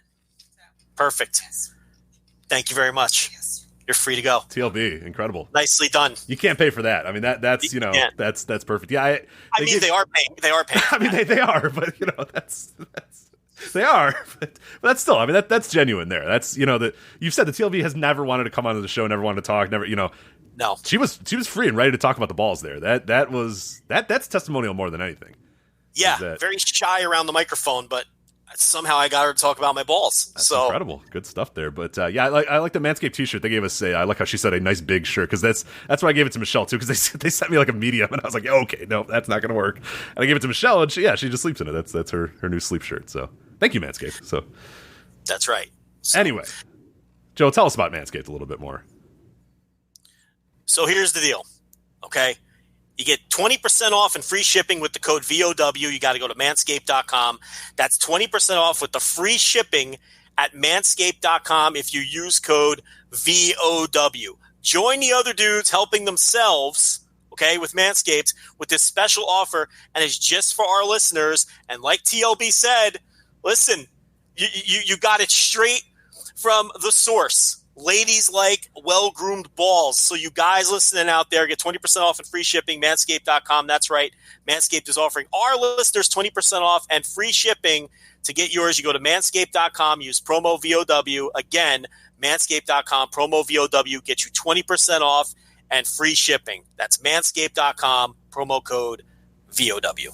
Incredible stuff there. All right, let us get to this kind of the news and notes of the week before we get to Survivor Series and TakeOver in the WWE weekend. So one thing we want to mention as well, voicewrestling.com/Patreon, you have a new series there, the news roundups, which I think are pretty nice, good tidbits. I've really enjoyed listening to them as well. It's something we've kind of wanted to do for a while as well. But you did a Monday and a Wednesday news roundup, which essentially is, hey, what's going on with the news? What's the latest in the wrestling? And a little bit of previews of the shows coming up. Do you want to talk a little bit about those before I kind of get into the news? And you've touched on both of these things as well in these new news roundups, but we have some new info that we're going to kind of add to a little bit. But I really think those are awesome assets to the Patreon. Oh, thank you very much. Yeah, behind the paywall, a few times a week. This week I did one on Monday. I did one on Wednesday. I think the regular schedule is going to look something like maybe Monday, Wednesday, Friday, maybe Monday, Friday. I haven't decided. But it's just news roundups, not necessarily exclusive news, but news roundups, which is just a collection of what's going on in the world of wrestling over the course of a couple days, and they can get you all caught up. So I've been busy with work, busy taking care of some other things. In anywhere from 15 to 30 minutes, I'll catch you up on everything that's going on with a little bit of the trademark Voices of Wrestling commentary that goes along with some of the stories and whatnot as well. These aren't just dry news reads. Okay, I am going to give some opinions and some takes on some things, but it's not meant to be, a mini flagship, and it's also not meant to be just a dry news read. It falls somewhere in between. Okay, I'm going to catch you up on everything that's going on. I'm going to sprinkle in a little bit of opinion, and I'm going to get you all caught up. So that'll be on the $5 tier, patreon.com/Voices of Wrestling. There's a couple of them up there now. If you want to listen and get an idea, I mean, obviously it's old news now. It's like reading a newspaper 3 days later, but just to give you an idea of what they're like and what you're going to get a couple of times a week with that. So we want to touch on right now something that you addressed in the Wednesday news roundup, but we've had a little bit of extra details on as well, and that's the Jim Cornette situation. So if people aren't aware of what happened with the Jim Cornette situation, I don't know that we necessarily, I think most people listening to this probably know, but he had a horrible comment, a horrible joke that he gave on this week's joke, and I'm using air quotes there, by the way, for joke, but really horrendous stuff that he did on the NWA show this week. Of course, that's a tape show, which makes it even worse, is that nobody decided to edit it out. Nobody decided, hey, look, this doesn't sound very good. Maybe we can, work this thing out of the show, or somebody there didn't tag that and say, okay, make sure we edit that thing out because that can't go live. Well, it went live, it posted, and yeah, the feedback was pretty harsh. And this was the time, and you mentioned this as well on that Wednesday news roundup, that Cornette on a daily, weekly, whatever basis says shit that is borderline offensive, borderline terrible, borderline awful, or whatever. But this one crossed a whole new line, and you kind of said you weren't sure how he was going to survive it. A lot of other people were like, dude, this is a little too much. I mean, this is beyond normal Cornette, roll your eyes, oh my God, what an asshole, into like outward racism, outward just like completely out of touch 2019, completely out of touch in 2019, I should say. And we did find out that he did resign from the NWA. They obviously pulled the video, re-edited it, I think it is now up in full form without the Jim Cornette that line in there. But obviously, he resigns from NWA. He is probably going to be no part of them moving forward. But there's still some episodes in the can, and he's still going to be a part of the show.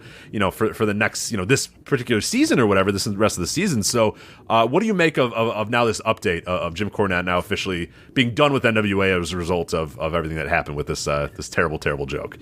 Yeah, I said it on the news update, about 12 hours before the news came down that he was out, but that this was finally something that he could not survive. This was beyond the pale for a lot of people, and he wasn't going to survive this one. And, I woke up this morning and, found out that he was gone. And it was the right decision. They had to get rid of him. I said that behind the paywall as well. It was this one he wasn't going to. Look, here's the thing. This particular line that he used, and I don't have my notebook in front of me. I'll paraphrase it, but he basically said that Trevor Murdoch is the only guy he knows who could strap a bucket of fried chicken to his back and ride a motor scooter through Ethiopia. Okay, now 99.9% of people listening to this know the enormous problem with that joke. As soon as you hear it. This is a joke that he's used twice before on the air. He used it in 1986 to describe Big Bubba Rogers during a promo on 605. He used it again in 1990. What year was the Lawrence Taylor WrestleMania? 95. So he used it, 9 years later on WWF television to describe Lawrence Taylor as he was attempting to put over Lawrence Taylor and get the Lawrence Taylor Bam Bam Bigelow match over during the build to WrestleMania. He used that line to describe Lawrence Taylor. And then we have 24 years later, he's busting it out again, this time to describe Trevor Murdoch. It's a line that he uses to describe wrestlers who he's trying to get over as double tough or what have you. The problem is, and is often the problem with Cornette, is a lot of his references and a lot of his jokes are extremely, extremely dated. Okay? And they fall into the dad/uncle, in this case, racist uncle category. And in this case, a lot of our younger listeners may not even understand. The Ethiopian famine was an enormous story 35 years ago. But who the fuck would remember? Anyone under 40 is going to have trouble remembering that.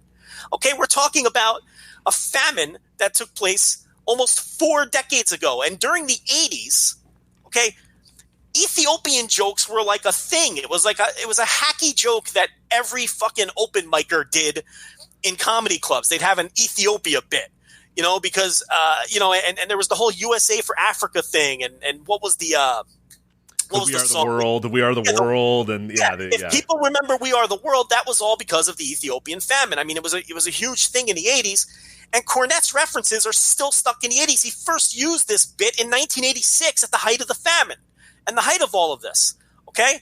The thing is, if he had simply done a famine joke... Do They Know It's Christmas, too? Also references is as we enter the holiday season and you hear that Do They Know It's Christmas song, that is in reference to the famine as well. So yeah.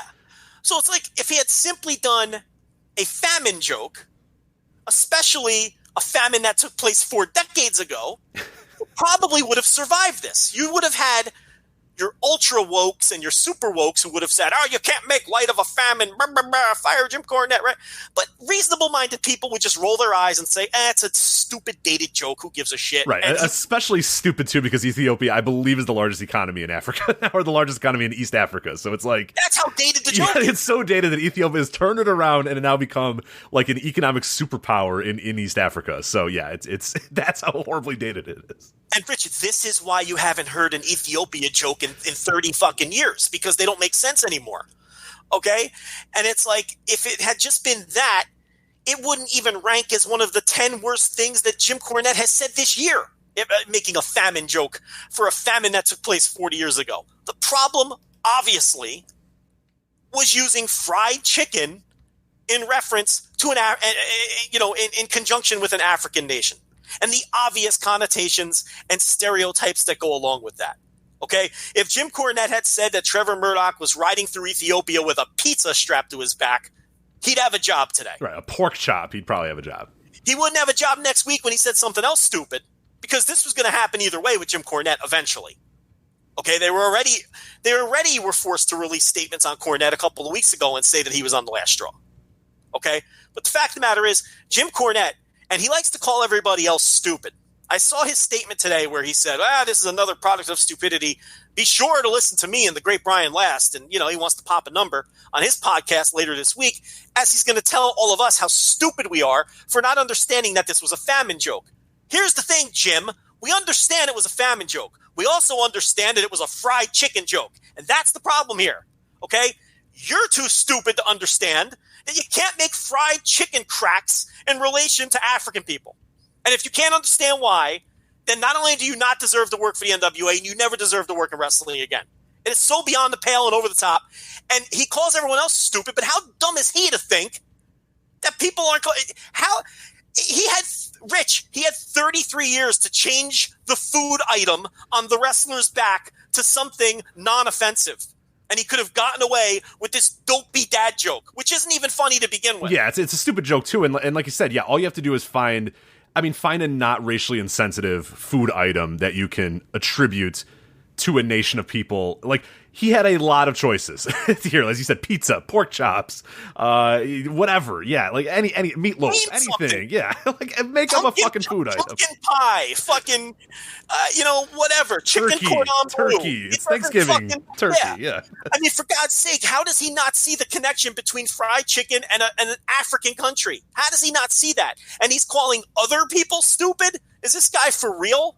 So, I mean, look, I already spoke at length about it behind the paywall. I'm not going to repeat all of my same talking points, but I don't know if you have anything else to add on Cornette, but obviously there's other people in NWA, in my view, that are culpable here. So do we have anything else on Cornette? Or can we just nothing else really on Cornette, but I think, whatever. He's an idiot, and local idiot says dumb thing again, but like you said, and I really had the same thought too, is like, okay, Cornette says dumb shit on a weekly basis, but there is no way he's surviving this thing, and he shouldn't survive this. This is like, and we're not really the call-out show, we're not the fire show, we're not the, oh my god, this guy is, but it was like, I heard that and I was like, dude, what? Like, get out of here. You're done, man. You're so out of touch, so just as you said, stupid. You're so stupid by saying this. Like, what a moron, what an idiot. Like, you don't belong. You don't deserve a job anymore. So no, and here's the thing, and no one is going to give him the benefit of the doubt that this was a famine joke, which is going to be his defense. Okay, as we record this, his podcast hasn't come out yet. Okay, by the time some of you listen to this, his podcast may be out. I guarantee you, and I said this behind the paywall, his defense is going to be that it was a famine joke. Right, that you idiots don't even know about the famine, or I grew up in this era and this was the big deal here, and it's. But here's the thing: it's like no one is going to give him the benefit of the doubt on that because, Rich, this isn't his first, second, third, fifth. Right, if this is the first bad thing if Mauro Ranallo's made this joke on TakeOver. Yes. People would say, fuck, Mauro, that's a terrible joke, man. You know why that's not good, right? And he would probably say, oh my God, I can't believe that I said that. And there are going to be people that are saying, I fire Mauro, do all that sort of stuff. But reasonable people are probably going to say, dude, bad joke. Put that one in the holster. That is done, and apologize and move on from this moment. But move on. Give us a good, contrite, sincere apology, and you've never fucked up before. And but no one's going to give Jim Cornette the benefit of the doubt because he's had how many of these? Rich, he's had basically one a week over the last few weeks. He had the thing with Riho and Emmy. Okay, he had the thing with telling the person to hang themselves. He had the thing with, and I'm forgetting some. I mean, and that's just like the last 4 weeks. I mean, this is what I mean. He's basically averaging one a week. Over the last couple of weeks. It's, and I know I'm forgetting a couple. That are just slipping my mind in the moment. But it's like, it's constant with him. And the fact of the matter is, it's like had they not gotten rid of him, aside from the bad PR, Rich, he's going to do it again. This guy has just a long history of this, and it's not going to change. And and odds are, if you keep him around, he may even say something worse. So and you never get an apology out of him or anything even resembling an apology. That's the other thing. I mean, he's not going to apologize on his podcast. He's already being defensive about it. So, but here's the thing, Rich. How does it get on air? Well, and that's the thing. Like we're and that's where the thing that I want to get at a little bit more is I am stunned that this thing that was in the can a month ago, 2 months ago, I forget exactly when they taped this, that nobody put a check mark next to this, that even Joe Galley, his partner, doesn't go, ooh, whoa, hold on a minute, like stop the tape, what, whoa, maybe let's not do that. Like, but even then, he's caught up in the moment, he's doing his thing or whatever. That's fine. There are people that were there in production listening to it on commentary that said, okay, no, didn't say, whoa, hold on, whoa, stop everything, stop the tapes. What did you just say, Jim? No. Record that back. Whatever. It's a tape show in front of a studio audience. You could do that. That's just in the moment. That's just in the production as it's happening. That doesn't count then the people that go back later and edit this thing and put it all together and add the commentary to the video and add all this. And nobody in this time decided, ooh, I don't know, maybe not this one. Whoever's in charge of this, who's ever doing the editing, whatever. It's just, I can't fathom how they didn't hear this and go, oh, this isn't good. Let's get this out of here. That's the part, is that I just cannot understand. I mean, there are times on this show, I'll admit that we say stuff that is nowhere near in the stratosphere that I go, you know what, maybe, and it doesn't happen often. It happens like once a year or whatever, that I go back after the show and go, you know what, let's just cut. There's no point in that even being a part of the show or whatever. And it's nothing anywhere near this bad. It's just something that I'm like, you know what, whatever. Like, I just don't want whatever we said to get misconstrued the wrong way or whatever. And trust me when I say that it's almost always Rich wildly overreacting, but just erring on the side of caution. It's some dumb thing that no one's going to care about, no one's going to notice, but I'm sitting in bed going, you know what, I could have said that instead of that or whatever. So I edit it. But it's never anything anywhere in the same stratosphere as this. And I still think about it and toss and turn as I go to bed after the show, and then inevitably just either edit it in the morning or sometimes I forget about it and post it, and no one's ever noticed it. It's never been a big deal. It's just dumb stuff that I'm like, I don't know. Is that going to be taken the wrong way? The idea that this line was not taken the wrong way by anybody in that production, anybody live, anybody listening, anybody editing, is just I can't even understand it. It's unfathomable to me. Look, Lagana's got to catch that. He has to. He has to catch it. And they didn't. And they possessed the ability to scrub it because the new version of the show that went up didn't cut a single moment of video off of the show. They simply scrubbed those 10 seconds of audio off of the audio track. So they possessed the ability, and they had the show back up within, I think, 2 hours. I think it took 90 minutes and about 90 minutes or 2 hours, and they had the show up with that line removed, but the match intact. There was just no commentary for about 15 seconds while Cornette was saying the line. So, I mean, you gotta catch that.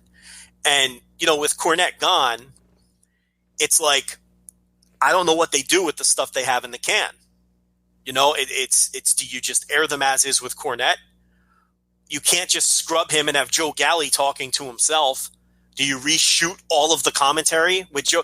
But the problem is you have stand-ups with those two guys. Yeah, no, that's, I mean, the whole point of the NWA is that, like, the wrestlers come over to the commentary table. Yeah. There's too much interaction. It's too small of a room to do that. So you're going to see him for the duration of whatever they have. I don't know how many episodes they even have left in the can, but you can't get rid of them. You can't remove them from those. So they're going to face a whole nother round of criticism next week from people who don't understand that this was taped, a million years in advance. And I'm not even saying, that's wrong. It's not on the consumer to understand your taping schedule. And you understand what I'm saying? It's like, so this isn't going to go away because people are going to turn on Power next week and Cornette's going to be on, and this is all going to be relitigated again.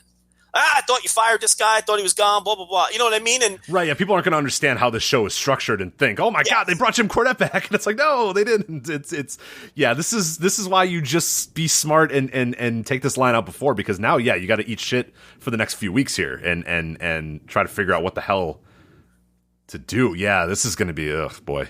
I didn't even think of, like, that people that don't know how this show is structured or don't know that this is taped months in advance, it's going to that thing's going to get reignited every single week now until it's over.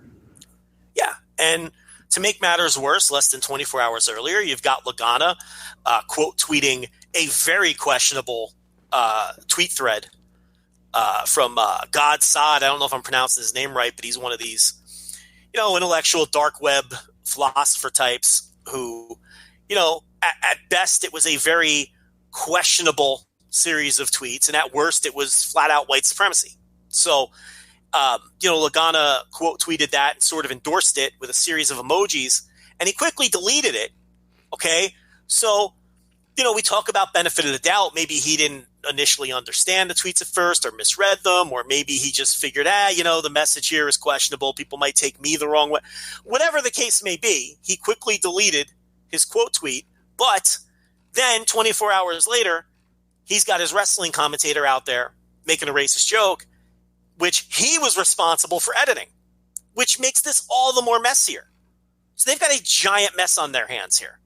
Okay, where two of the most prominent employees of this promotion are in hot water over, questionable,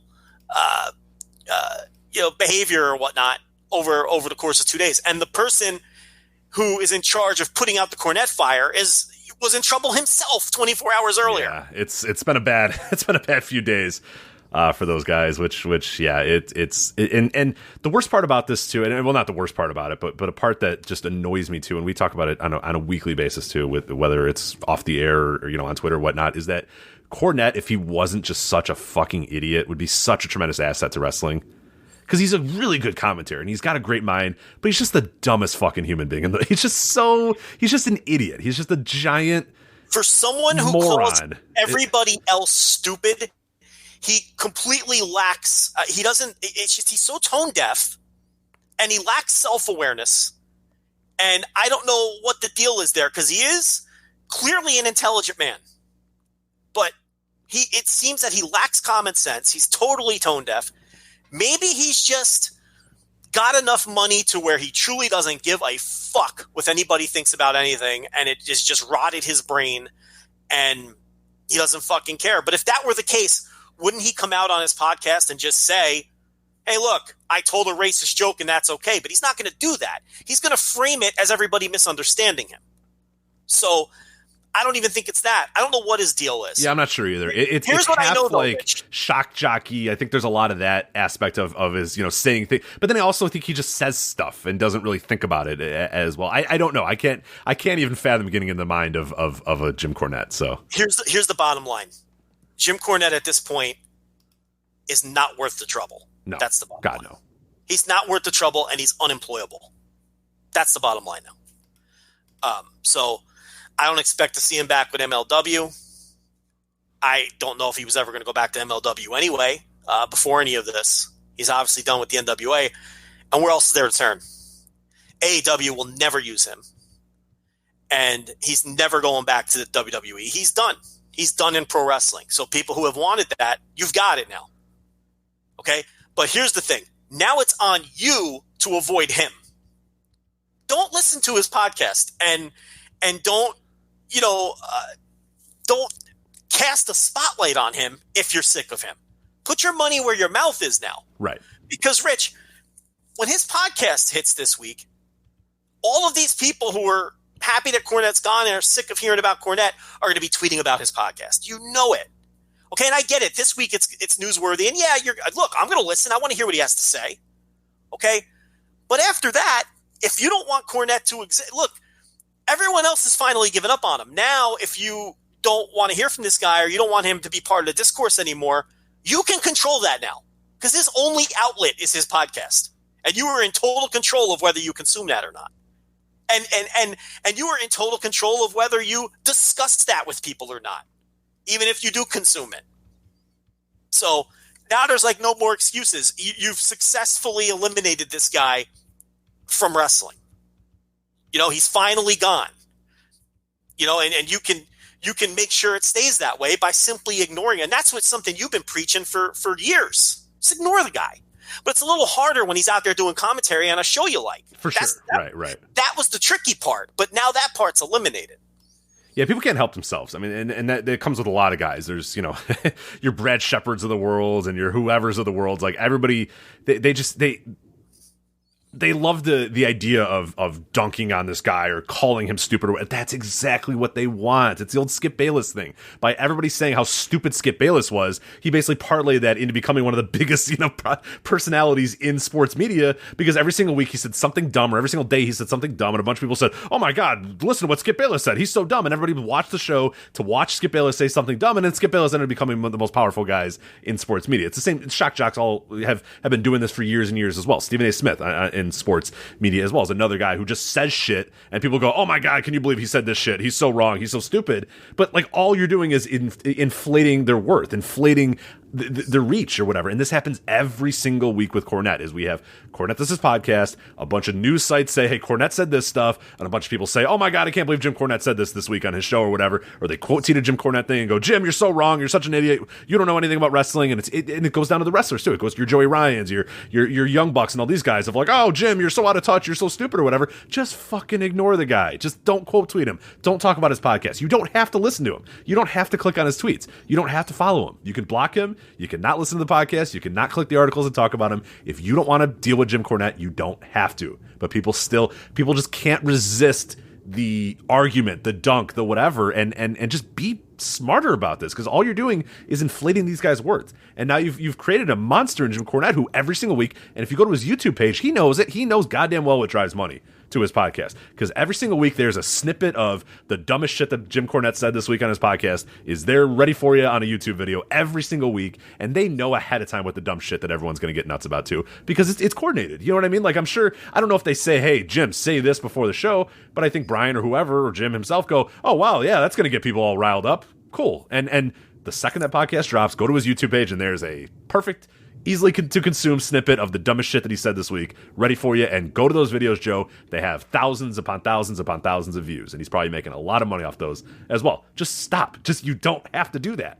Yeah, I mean, and you can even listen to his show if you want to hear him talk about Smoky Mountain Wrestling, and you can just not spotlight the other stuff. You know, the one dumb thing he says per episode or whatever, or, if he says something questionable. I mean, you could even, if you want to respect his historical knowledge and listen to his show and have him tell stories about the Midnight Express and wild times in Tuscaloosa, Alabama, and working for Bill Watts or whatever the fuck, you can do that. You can even do that much and ignore the rest and not cast a spotlight on it and let everybody know what dumb thing that he said this time. It's on us now, because he doesn't have a platform other than his own. Yeah, so that's that. So yeah, disappointing few weeks here for NWA, unfortunately. But yeah, it's gonna be weird next week having to watch that show and knowing that Cornette's on there, because yeah, I'm not gonna. It's gonna be weird, and every week it's gonna get relitigated until how many episodes do they have left? I know their pay-per-views December 14th. Yeah, so maybe not that many. Well, still 4 or 5 left to go at this point. Still. 3, 4, I think maybe. I don't know if we have the exact number. Well, you can't even do the math. Yeah, it's December 14th. Today is, as we record this, there are how many Tuesdays? There's the 26th of November. There is the 3rd of December. There is the 10th of okay. So there's 3 more Tuesdays before the pay-per-view. But I did also hear Lagana say at one point that there aren't necessarily fresh episodes of Power right up until the pay-per-view. There may be a week or two of highlight shows or hype shows for the pay-per-view in lieu of fresh content. Got it. Okay. So we don't know the answer. They say he said this when he was on with Meltzer, and it was either Garrett Gonzalez or I think it was Garrett Gonzalez. It was either Garrett Gonzalez or Jim Valley. It wasn't Alvarez. That doesn't even matter. The point is, he said that they were chopping up the content as they were going along, so they don't even know if they're going to have. Point is, you got 3 more episodes of stuff that's going to have Cornette on it until the pay-per-view on the 14th, and then the tapings in the ensuing days after that. I sure hope somebody in that office is going back and watching those episodes right now just to make sure that because I'm sure there's something else in there that you can probably, or do they just say, fuck it, everyone hates us anyway? Well, here's the thing. Nothing for nothing. If something else really bad comes out of Cornette's mouth in the next 3 weeks, Dave Lagana has to go. Because now he has had his chance. Like, Cornette made his mistake, and they put out the statement and said, we're not going to tolerate it. And then they got rid of him on the next one, right? Now Lagana has made his mistake. I don't know if you can let him.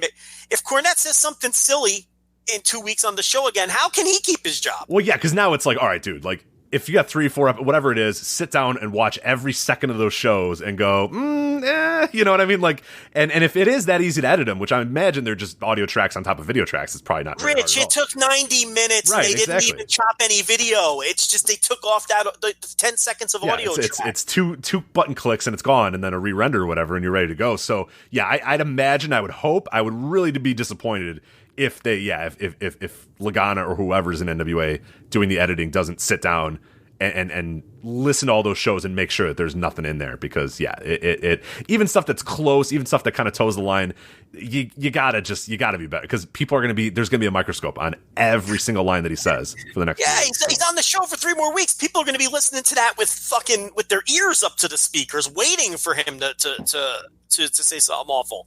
So you're gonna have a microscope on you now on top of everything else. So, and I don't have the statement in front of me, but the statement did say that they're reevaluating the way that they edit their content, something along those lines. So, and you had to say, there had to be something in there.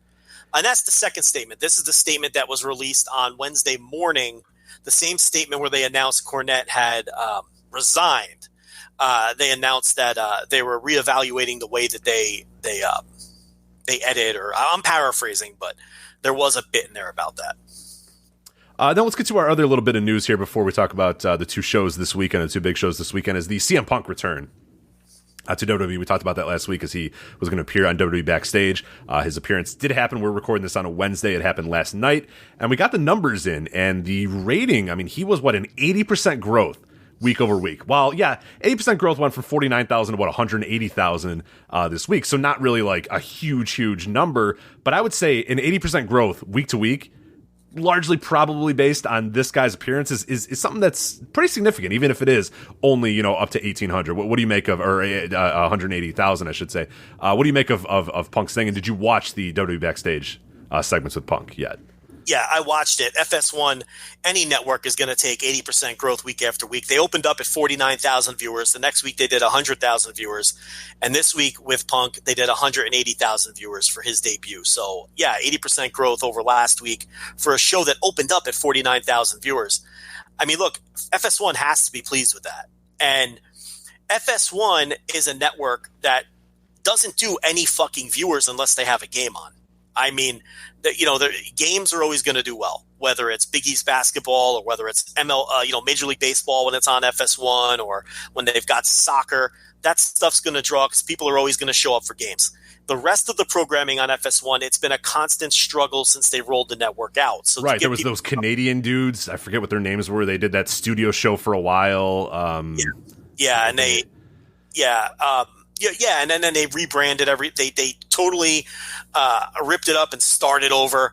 When the initial rollout didn't work out, and just to give perspective, their afternoon stuff where they've got the Colin Coward's The Herd, which is a simulcast of the radio show. That usually does the most viewers on a given day, a little under 200,000 viewers a day, just to give you an idea, right around what this WWE show did at 11 o'clock at night. You've got the Jason Whitlock show on in the afternoon, Speak for Yourself. They've got their same worked argument shows that ESPN runs. They just have their own versions of them. They have Undisputed in the morning with Skip Bayless and Shannon Sharp, which has been an absolute fucking dud since its inception. They paid Skip Bayless tens of millions of dollars to jump from ESPN, and that show does under 100,000 viewers some days. I mean, it's just been a disaster. FS1 just cannot get Skip Bayless was drawing, 1.5 million, 2 million viewers a day when he was on with Stephen A. Smith on ESPN. I just referenced him. He was one of the most important media figures, one of the most important sports media figures in the world for a time. But it's like FS1 is like, people just don't look what happened when SmackDown went to FS1 one week. For whatever reason, people just will not find FS1. Right, it's not like a channel that anybody casually stumbles upon, ever. and forget casually, people don't go out of their way to look for it. I mean, look at what happened to SmackDown. That turned out to be a total, or was it SmackDown or yeah, it was SmackDown. No, it was SmackDown, right? yeah. And it was like this perplexing thing that and it's kind of funny to watch non-sports people try to comprehend it, because I remember Dave Meltzer just being like, I don't get it. Like, how did they just not, like, people just didn't find it? But it's like, dude, they don't find it for anything. Like, nobody ever finds this channel unless it's like an absolutely big game, which is usually met by, oh God, this game's on FS1, fuck. And like, you know, it's always like this chore, even though it's the easiest thing in the world these days to find a channel. But for whatever reason, there's just like a death sentence with that channel. It's so bizarre. Yeah, so it's they've had trouble drawing viewers. So the point here is the number they did, the 180,000 viewers, is right in the neighborhood of basically the most viewed shows on the networks that aren't games. Okay, so for FS1, to give people perspective, that 180,000 viewers, especially at 11, because what else are they showing at 11 o'clock at night on FS1? That's going to do 180,000 viewers. It's a pretty solid number for FS1. Here's the thing, though. Can they sustain 180,000 viewers? I say they cannot. First of all, Punk isn't going to be on every week. The show is in LA. He lives in Chicago. He's not moving to LA. I think they've already said he's not going to be on every week. So you're only going to get that pop for Punk the weeks that he's there. The weeks he's not there, I mean, we saw what this show does. It did 49,000 viewers 2 weeks ago. Okay, so it's like, and then even if he is there, you have to think that this week was the big surge because it was his big debut and people didn't know what they were going to hear. Right. Now that people have seen him on the show, it was okay and he was fine, and he wasn't like an ultimate loose cannon, but he was clearly giving his own opinions. But I'll be honest with you, I have no desire to watch him on there again.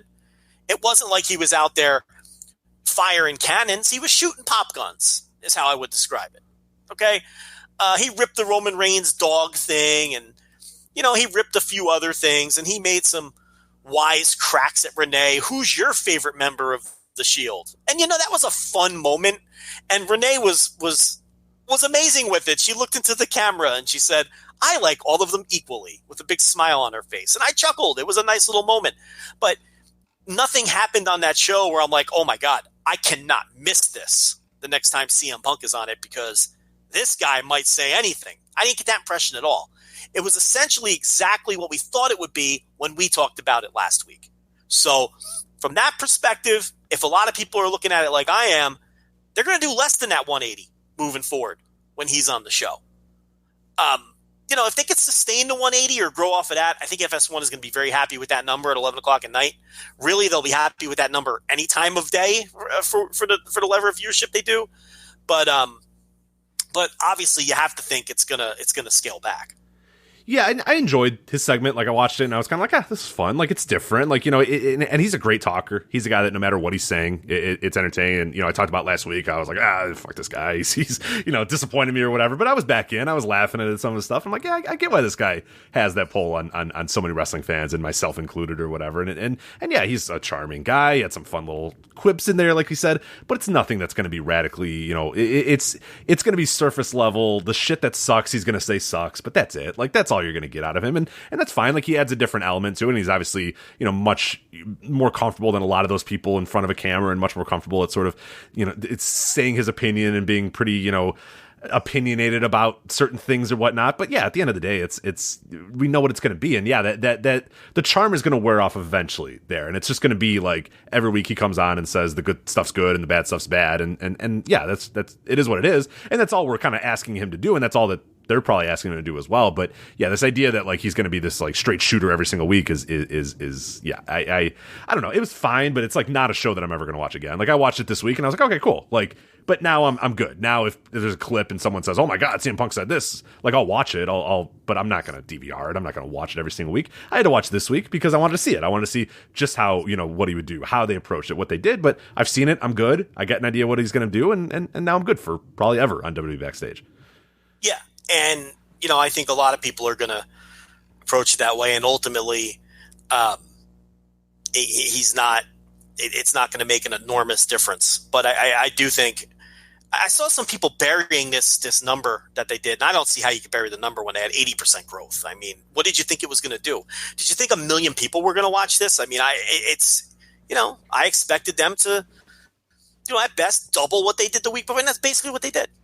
You know, I think that was. I think everyone would be pleased with that. Yeah, it's a studio show at like a really ridiculous time. Like, I forgot how late it was. Like, I got ready to watch it at like, I think whatever time it was, I think 9 or whatever. I was like, okay, here we go. And I'm like, oh my God, this thing's not until like, 10 or 11. Like, what the hell? Like, why is this show so late and so weird? It's just like it's not a show that I'll ever watch again as well. And I'm sure a lot of people as well that tune in are probably just like, ooh, okay, like this is not really for me. I don't know who it's quite for, but I guess that's what Punk's there for, is to try to attract, the other type of fan or whatever. But I don't know how interested the other type of fan is going to be. And I mean, and Fox put him on Colin Cowherd the next day, and he did a segment on that show, and so they're putting promotional muscle behind him because I'm sure they're paying him a ton of money. And everywhere he goes, he stresses that he does not work for WWE; he works for Fox. And we had that whole discussion last week. What are the odds you think that he eventually does say something where Fox gets a phone call? Yeah, I wonder how hands-on this might be one of those properties that they might have their hands in so many different things that they just might not care about this one. I find it hard to believe because that's just not the way that company operates ever. But I do wonder if at some point they're just like, whatever, who cares? But they're going to hear about something. Something's going to go through the grapevine. Yeah, it's going to come at some point. There's no way that it doesn't come at some point with Punk, where he's going to say something or say, Seth Rollins is an idiot or something's going to happen. Oh, he said that last night. That's what I mean. Like, that leash is it exists now, but I wonder if it is infinite. Like, I do think they don't care about that show, but I think at some point a memo is going to come across the desk to somebody and say, hey, Punk just said that Baron Corbin deserves to get fired or something like that, and he'll get something. Because I don't buy, again, I know he's quick to say, oh, I haven't even talked to WWE, I don't know anything about WWE, but we know at the end of the day, if WWE slips an email to the Fox executives and says, hey, tell this guy he can't say this on the show or whatever, that will trickle down to CM Punk at a certain point too. So I don't know. I wonder how long it's going to be. I really do. I'm fascinated. That's the only thing I'm really fascinated about the show moving forward, is what level of oversight does WWE give to it? Do they truly, for literally the first time in their entire history, just not care and let that stuff go? I doubt it. Like, that's just not what they do. That's never, ever, ever, ever what they've done. Yeah. So I think at some point, but here's the thing too. How often will he be put in a position to say something that will get Fox a phone call? And I think that was going to say, that's exactly what Renee's job is kind of. And I thought she did a tremendous job too, of when stuff maybe was slightly getting off the rails, cut it off, boom, okay, next topic, let's get back to this, or just kind of laugh at, like, she was quick to kind of ask the right questions, and if anything felt for a second like it was going to steer wrong, she was able to kind of lock it down and do that. I'm guessing that anytime you see CM Punk in there, he's going to be accompanied by Renee Young or someone else, someone that's in the company there, that's going to kind of control him, cut him off, do whatever. I don't think you're going to get CM Punk with a lone microphone on his own talking. Like, there's just I think they're smart enough to realize that that's not going to happen. Or they'll have Booker next to him, and Booker can just loudly yell something right as Punk's about to say something, or they'll cut to commercial. I think that they all know, hey, look, this guy's liable to go off at some point, so let's all make sure that we stop it before it starts, if he's going to be that way. Well, let me ask you this: do we know he's liable to go off? Does he know the line that he can walk up to before he potentially blows a very well-paying and easy gig? I think he will say that he doesn't know the line or doesn't care about the line, but I think he knows the line and cares about the line. Yes, I agree. Because he wants that paycheck. So he's smart. I think he knows he can get away with saying that the angles are dumb, and I think he knows he can get away with telling Seth Rollins basically to kiss off and stop trying to shoot angles with me because I'm never going to wrestle you. I think he knows he can get away with saying those things. And I think he knows he can't get away with coming on the air saying, Survivor Series, not only was it a terrible show, but that Full Gear, man, that really I think he understands where the line is as well, to avoid getting that phone call and blowing this super easy gig that he has. I also find it amusing that he went on the air on this show, and then, he goes on Colin Cowherd's show today and basically admits that he has no idea what's going on in wrestling and hasn't for the last 5 years. They hired this man as an expert for their studio show. I like that. He got hired, and then he said, I've been watching wrestling over the last 5 years. I was like, what? Yeah, I haven't. I have no idea what's going on in wrestling. I'm trying to catch up. And, he even said on the show, he's like, wow, man, I don't know anything about Baron Corbin, but, and it's like, they hired him as an expert. The whole thing is a farce. It's not great. Yeah. If that's truly if he's true about that, which I'm kind of dubious on, but maybe. I don't know. It's tough to say with him. You think he's being Mr. Cool? Like, I think so. I don't even watch Baron Corbin matches, I think so. Man. I would bet that he kept up with some of the stuff. But maybe not. I don't know. He's a weird dude. It's impossible to say. I'm sure he kept up peripherally. Do I think he has the network and he's watching fucking Great Balls of Fire? I mean, probably not. Probably not, no. Do I think he knows who Hangman Page is? That's a tougher one to answer. You know? Do I believe him when he says he never saw Baron Corbin wrestle? You don't seem to believe him? I might believe him on that one. I don't know if he's watching Baron Corbin down card matches. If he is tuning into Raw when he's channel flipping on a Monday night with AJ Lee on the couch. You know what I'm saying? But yeah, I agree with you. Do I think he has completely ignored wrestling for 5? No, I do not. You know, he knows who Becky Lynch is. He knows the deal. But I don't know. I will never pay attention to it again. The only other time I'll pay attention to this thing is if, what date is it there? Tuesdays? Tuesdays, yeah. We screwed this up last week too. The only time I'll ever pay attention to this thing is like if I wake up on a Wednesday morning and people are tweeting about it and somebody said something, and then it's something I'll DVR and always delete unless people tell me there's something I have to watch. All right, let's move on to the weekend here. We got 4 straight shows in my city here in Chicago. I'm going to every single one of them, Joe. SmackDown, TakeOver, Survivor Series, and Raw. So I'm going to live at the Allstate Arena this weekend. I'm not doing that. We wanted to stall enough to let NXT finish because there's a lot of TBDs, a lot to be announced on these shows. And we were assuming, hey, well, once NXT's over, they'll announce Team NXT. They'll announce Tommaso Ciampa's 4th. Well, they didn't, so we stalled for nothing. We could have just done this preview before. But they didn't announce a thing. What? I'm watching NXT with the sound off as we record. I told you, I said, Joe, can you watch NXT in the background because they're probably going to, finish out these TVAs and TVDs or whatever. They're not really announcing anything.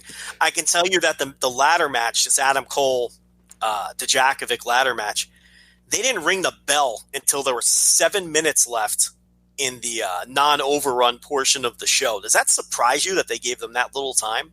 It shouldn't, but I guess given that Adam Cole's got a broken wrist and a weekend full of bookings, maybe that's for the better. So, I mean, the overrun's listed for 8 minutes, so you figure there's a minute of post-match celebration or angle or whatever. And I'm a few minutes behind, so the match is still going on. But that's still, about 13 or 14 minutes for actual ring time? Probably not as bad as I thought, right? You would just think that this match would go a little longer than that. But like you say, he's got a broken wrist. He's got a ladder match on Wednesday. He's got a WarGames match on Saturday. And then he's got a title defense on Sunday. That's some week for a guy with a broken wrist. Yeah. Ugh. And he's taken some bumps in this ladder match, let me tell you. So he's out there working hard. Adam Cole always works hard in a big spot. Absolutely. Yeah, I mentioned this. I tweeted this out a little bit earlier. I'm not the biggest Adam Cole fan in the world, but man, this dude is putting together his resume this year, and this weekend is going to be like an all-time gutsy thing where he could just as easily, and he probably should, just say, look, dude, no, my wrist is broken. I'm out. But it's a big spot, and it's a big moment and a big spotlight for him, so he's going out there and doing it. Like, I'm a better man than me. I wouldn't. I'd say, fuck no, I got a broken wrist. Screw you. I don't care, but yeah, more credit to him, man. He understands how big this moment is for him and for the brand and all that sort of stuff. So I appreciate that. Yeah, I mean, ROH show in Dearborn, Michigan, third from the top. He might lull you to sleep. A TV match here or there. You might be like, what's the big deal with this guy? But you put him in a main event, you put him in a big spot. He always works super hard, and he always delivers. So, he's the kind of guy who carefully and meticulously protected his body while he was on the come up. And maybe he's got a few extra bumps in his bump card that other guys who he came up with didn't, because he did take it easy in certain spots when other people didn't. But the pattern throughout his whole career is when he was in a big match or an important match, he went out there and laid it all on the line. Yeah. So there may have been times where we were a little unfair about Adam Cole because of that. But, you do a show week after week for 8 years and you consume as much wrestling as we do, that's going to happen sometimes. The key is to not dig your heels in and to acknowledge when you were wrong about something and it's okay to – look, we've been doing this show a long time. Our opinions on some things are going to change. our tastes are going to change. I'm sure your tastes have changed the 10 years prior to the show from the beginning of the prior year. And it's like our tastes are always evolving and changing as we do the show. As Cole wins the ladder match with 6 minutes left in the overrun. Pretty short ladder match. They went about 9 minutes, I want to say. 9 or 10 minutes. But they took a lot of hellacious bumps. But I'll let you know if there's any angles or anything there. Yeah, please do. I guess I'll slowly go through the rest of this. I don't think they announced anything yet from what I've seen. But anyway, this is the TakeOver WarGames card happening this Saturday in Chicago, Allstate Arena. You have Pete Dunne, Killian Dane versus Damian Priest. That's a triple threat match to determine the number one contender for the NXT Championship match at Survivor Series. So that's kind of cool. The winner will now move on to Survivor Series, and really cool spotlight as well for NXT to get a championship match on Survivor Series, which we've seen anytime that like the main roster acknowledges NXT, which I cannot believe they didn't realize make NXT a big deal and people will watch your show. But this I think is a huge thing as well. NXT Championship match being defended at Survivor Series I think is an important thing here. And yeah, where do you sort of see this going? Pete Dunne, Killian Dane, Damian Priest. Who emerges? Who faces Adam Cole on Sunday for that title? I mean, Dane is the one I don't want to win. Right, I would agree. Yeah, I'm least interested in that match. Obviously, I think the Pete Dunne match would probably be the best match, but I got to tell you, I really like Damian Priest. I mean, I took a real liking to him during the Punishment Martinez era and Ring of Honor. Look, he was rough around the edges at first. I saw him grow and evolve in front of our eyes and turn into a pretty damn good wrestler, and now I think he's I don't know. I'll probably be rooting for Priest. But I won't be upset if Dunne wins the match. Yeah, absolutely. No, I think that's the way I kind of think about it as well. Is like the Dunne match sounds awesome, Pete Dunne versus Adam Cole, but that's a match that I think you can save and make a bigger moment and make a bigger thing out of Pete Dunne versus Adam Cole.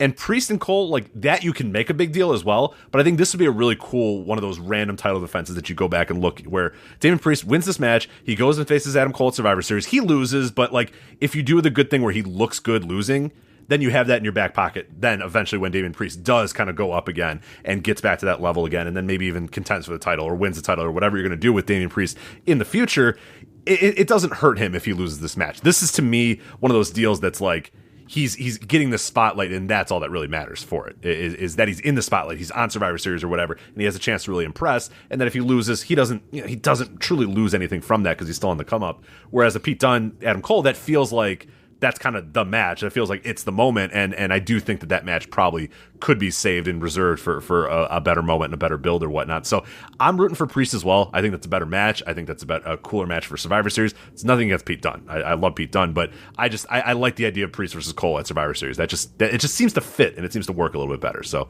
I'm kind of with you on that one as well. This is the match that's really tempting me to go to the show. I'm on the fence. I'm gonna maybe go. I have a potential thing that I might be doing instead, but if that falls through, I am definitely going to the show. Checked out tickets, have tickets kind of ready to go if I need to, but Matt Riddle versus Finn Balor, which sounds great. I'm in for that match for sure. Yeah, it should be a great match. I mean, we'll see if it has some kind of bullshit finish. We really don't know what, Finn Balor is obviously a heel at this point, and we don't know what his character is going to be like in NXT, but by the way, this is just a series of attacks in the post-match where, WWE style, one guy hits a guy with his finish and then celebrates, and then another guy from another brand comes in and hits his finish and celebrates, and then bigger and bigger stars hit the ring. So they're really not clarifying any of these cards here. Okay, so we can safely assume that. We're getting a Seth Rollins, Tommaso Ciampa face-off to end the show. It's like, I don't know. I really don't care about seeing Seth Rollins versus Tommaso Ciampa. Does that do anything for you? I don't know. Yeah, not really. I'm sure it'd be okay, but like they're framing this as like, Rollins is Raw's guy, and Ciampa, because Gargano's injured and he just came back, is NXT's guy. So this is the big face-off to end things because Seth Rollins took out Adam Cole and threw him out of the ring. So, and everybody else, there's like a million dead bodies. All the geeks are laid out on the ground because their t-shirts. Wearing their t-shirts. I see Fandango. I see the War Viking Raiders. I see Are the Forgotten Sons there? I want to know about the Forgotten Sons. I don't know. Shinsuke Nakamura is out there. Who, by the way, was totally just a face in the crowd of geeks during this whole thing. Because a couple guys got featured, like Drew McIntyre. They gave him a big spot in the ring, right? Keith Lee came in and killed Drew McIntyre. Then Warbeard Hansen came in. Well, I don't know his name now. Eric, whatever the fuck is. Ivar. I forget if he's Eric. No, Hansen is. Oh fuck! Which one is which? Maybe he's I don't know, Nathan, whatever. It's Ivar and Eric. Yeah, whatever the fuck. So Warbeard Hansen comes in, and him and Keith Lee do double dives over the top and take everybody out. So you see what I'm saying? Some guys got featured. Yeah, right. Nakamura, Mora is just. I swear to you, he's just laying on the ground with Fandango. Like he's just a 24/7 geek in a blue. Laying there with, and he's a former NXT champion, right? Who was a really big deal there too, which is the other thing. It's crazy how far he has fallen. But yeah, the show ended with Rollins and Ciampa doing the Fry Takayama spot. So there you go. Okay, well there you go. So we can now safely go through the rest of this preview because. All right, so we have a TBA here. We got the Undisputed Era. This is a War Games match here, the men's War Games match. We have the Undisputed Era, Adam Cole, Bobby Fish, Kyle O'Reilly, Roderick Strong versus Ciampa, Keith Lee, Donovan Dijakovic, and to be announced. So we don't know. Maybe on social media they'll announce it. Listen, who knows? We can only go by what we have as we record. And I watched with the sound off, and they didn't seem to announce anything. So I'm checking. I'm refreshing on social too, and I think the first tweet I see is, "Oh my god, they still didn't announce who's on Ciampa's team." So I guess that we know. So you didn't miss anything apparently. So I'm sure they'll announce it on social media in the middle of the night or whatever. But hey, we're recording this on Wednesday right after NXT. They haven't announced it at the time of this recording. So there you go. So there's that. So what do you think? Tune into SmackDown. Maybe it'll tell you on SmackDown. Exactly. Yeah, I don't. What have you thought of these War Games matches in NXT? I think there was one that I didn't really like at all, and another that I thought was okay. But they always leave me a little empty. I don't know. It's not my thing. But at the same time, I wasn't a big fan of what is that War Games match in the 1992, the Dangerous Alliance versus what show is that? That War Games match that Wrestle War 92. That match didn't even do it for me, and that's like considered an all-time great match. Yeah, so it might just Squadron be versus the Dangerous Alliance one is that one, and that's like the pinnacle of War Games, quote unquote. And I'll 100% agree with you. I went through. I did the Fall Brawl recall where I went on voicewrestling.com/Patreon as well. If you want to go back and listen to those, where I went through every single one of the Fall Brawl pay-per-views and watched all those War Games matches, which did not include the Wrestle War because I only did the ones that were on Fall Brawl. And the thing I came away with is like these the matches themselves stink. The stipulation's not very good. It's a bad stipulation. It's a bunch of people punching and kicking each other until everybody gets in the ring and then something happens and then it's over. The thing with the War Games match, the thing that made it important and the thing that made people enjoy War Games matches or made some of them good versus others is the stories, the characters, the people in there. It was, oh my God, Ric Flair's going to finally get his hand on blank, or oh my God, Hogan's going to finally, be able to beat blank, or like that was what it was. Or the Four Horsemen finally going to face off with the NWO. It was like those sort of stories and those sort of things were what was fun about it. The matches themselves are not very good. They're never very good.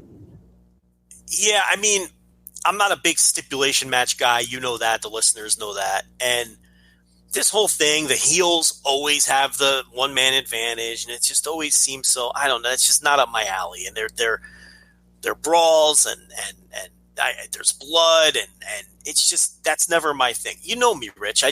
One guy wrestles another guy, they don't like each other, the winner's going to be the champion. That's what Joe Lanza likes. I'm not into gimmicky double cage matches where, the heels constantly have the advantage, old school psychology. It's fine. But it's just not something that that's ever held appeal to me. Mm-hmm. And in particular, and that's why I mentioned like the stories and the rivalries and the grudge match. Like this is the only way we can settle this match is we get in the ring and we do this. Or like that's how kind of the old school War Games were. And the problem is with this War Games match is I'm looking at a screenshot right now of Adam Cole, Tommaso Ciampa, Kyle O'Reilly, Bobby Fish in the ring beating up guys on Raw. And I'm like, okay, well, in 4 or 5 days, these guys are going to try to kill each other on a War Games match. But then the next night they're going to be like, hand in hand and toe for toe because we're on the black and gold brand. So like this particular, like this of all War Games weekends feels the least important and the least relevant because it's like these dudes are fighting each other. Like you just said, Adam Cole got knocked out and Tommaso Ciampa was the next guy up, sort of fighting for his, his brand or whatever. And it's like, it's just. And by the way, Tommaso, it's like. You're right. It's like like what you're saying. Normally, these matches are like a year's worth of story culminating in one side is going to live and one side's going to die, and this is going to be the end of it. And we're coming into these matches, and it's like it doesn't feel like that. It feels like they've just been building them for a couple weeks, and it's a sketchy build at that. Yeah, so that's where I'm at. And yeah, as far as the actual matches themselves, the WWE, the NXT style War Games matches, I think they've been fine, but they've been super spotty, and that I haven't been a big fan of. It's a lot of guys just laying around, guys hitting each other with weapons or whatever, and then guys doing like big stuff off the top of the cage and big moves through tables or whatnot. It's just like I've seen it 1,000 times. I think you mentioned this on either a TV review or maybe we mentioned it a few weeks ago on one of the flagships. Like I am so over hardcore matches and people going through tables and people doing that stuff. Like I liked Omega and Moxley, but like I'm exhausted of like guy gets put through a table or people use weapons and hit each other. Like I don't know why we've reached this like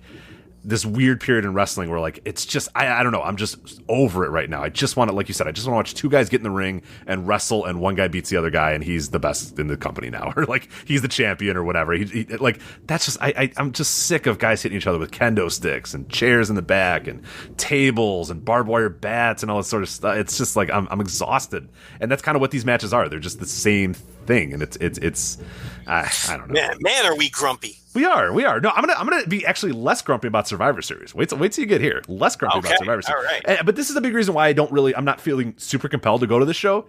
Is because like I love TakeOver. I would never pass up a TakeOver in Chicago, but I'm like, man, 2 of the 4 matches are War Games matches, and I don't know, like it's just not that big of an attraction to me on that level. But the main event here is going to be the women's War Games match. I don't know if that's actually going to be the main event. I'm just the way I'm reading this here. Rhea Ripley, Candice LeRae, Tegan Nox, and Mia Yim versus Shayna Baszler, Io Shirai, Bianca Belair, and Kay Lee Ray. What do you think about the women's War Games match? Yeah, I mean. My feelings are the same about the stipulation. I think it's been well built for the amount of time that they've been building it. I thought Kaylee Ray was a nice surprise last week. I wasn't expecting that. So that's a real big spot for her. But, yeah, I mean, I'll give it a chance, just like I'll give the men's one a chance. We'll see.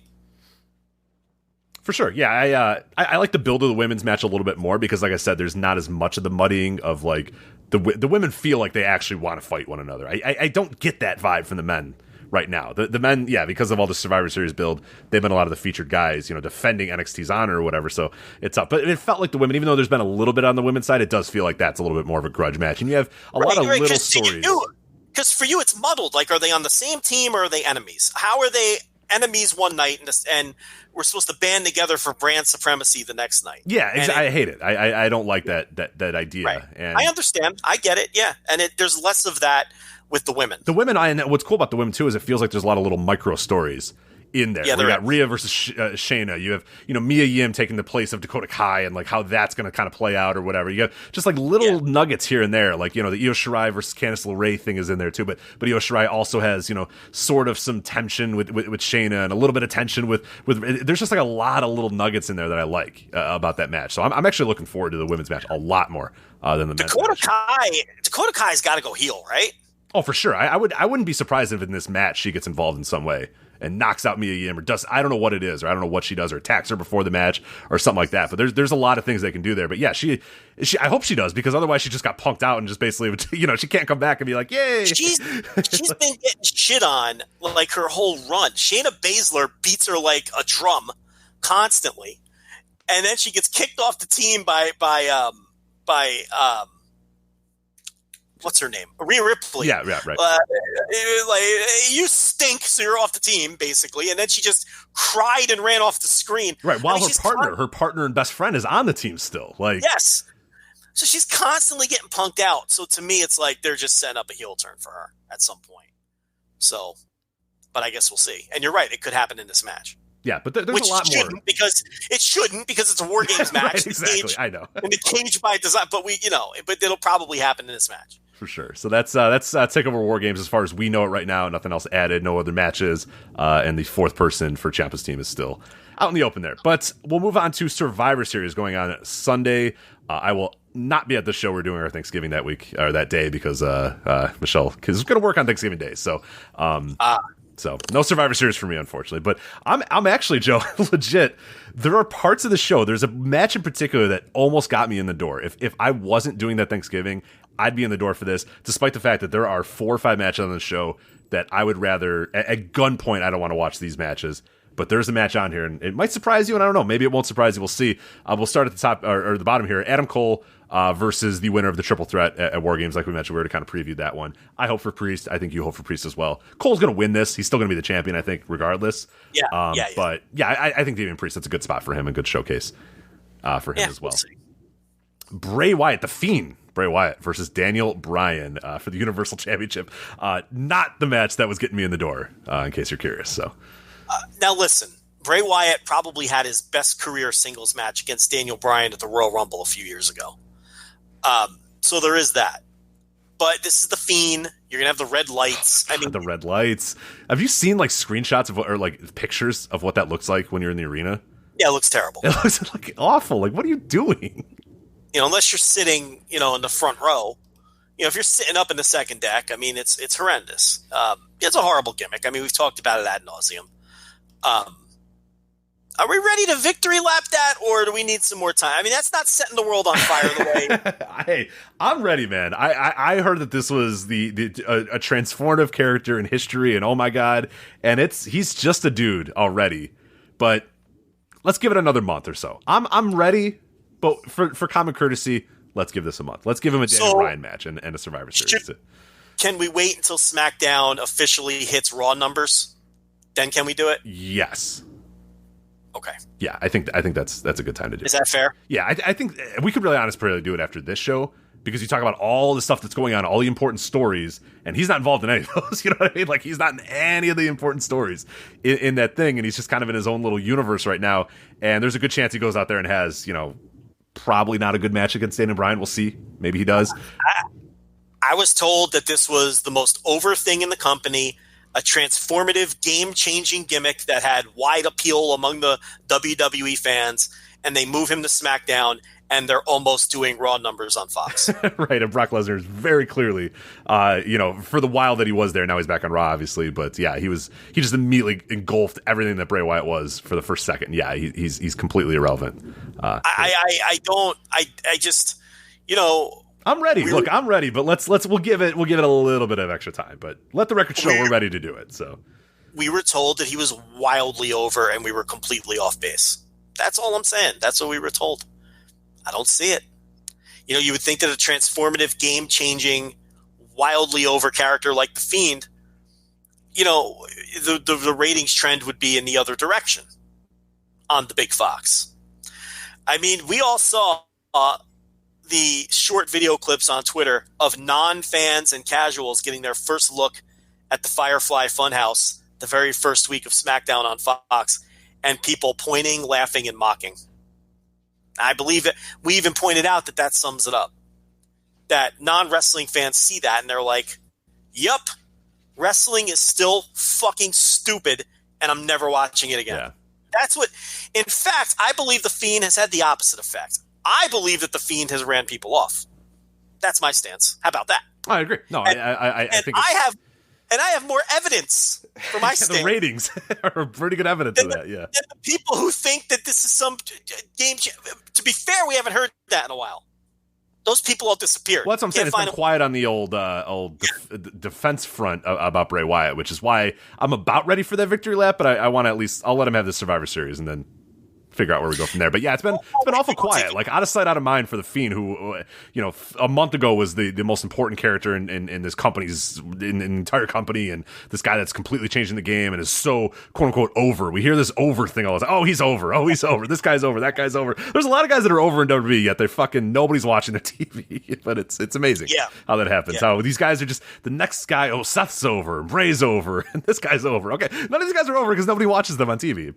Less people watch them every single week. So I don't know that they're over. So, all right, we'll wait. We're nothing if not humble. Yeah, and I'm ready, but we'll give it a sec. So, I mean, it's hard being right all the time. I'll be honest. It's a burden that it's the burden I carry. It's the job. Someone's got to do it, Joe. Someone's got to do it, and it's hard being right all of the time. It's just it's not as easy as people think when they listen to this. But you may continue. Yeah, there we go. So AJ Styles versus Nakamura versus Roderick Strong.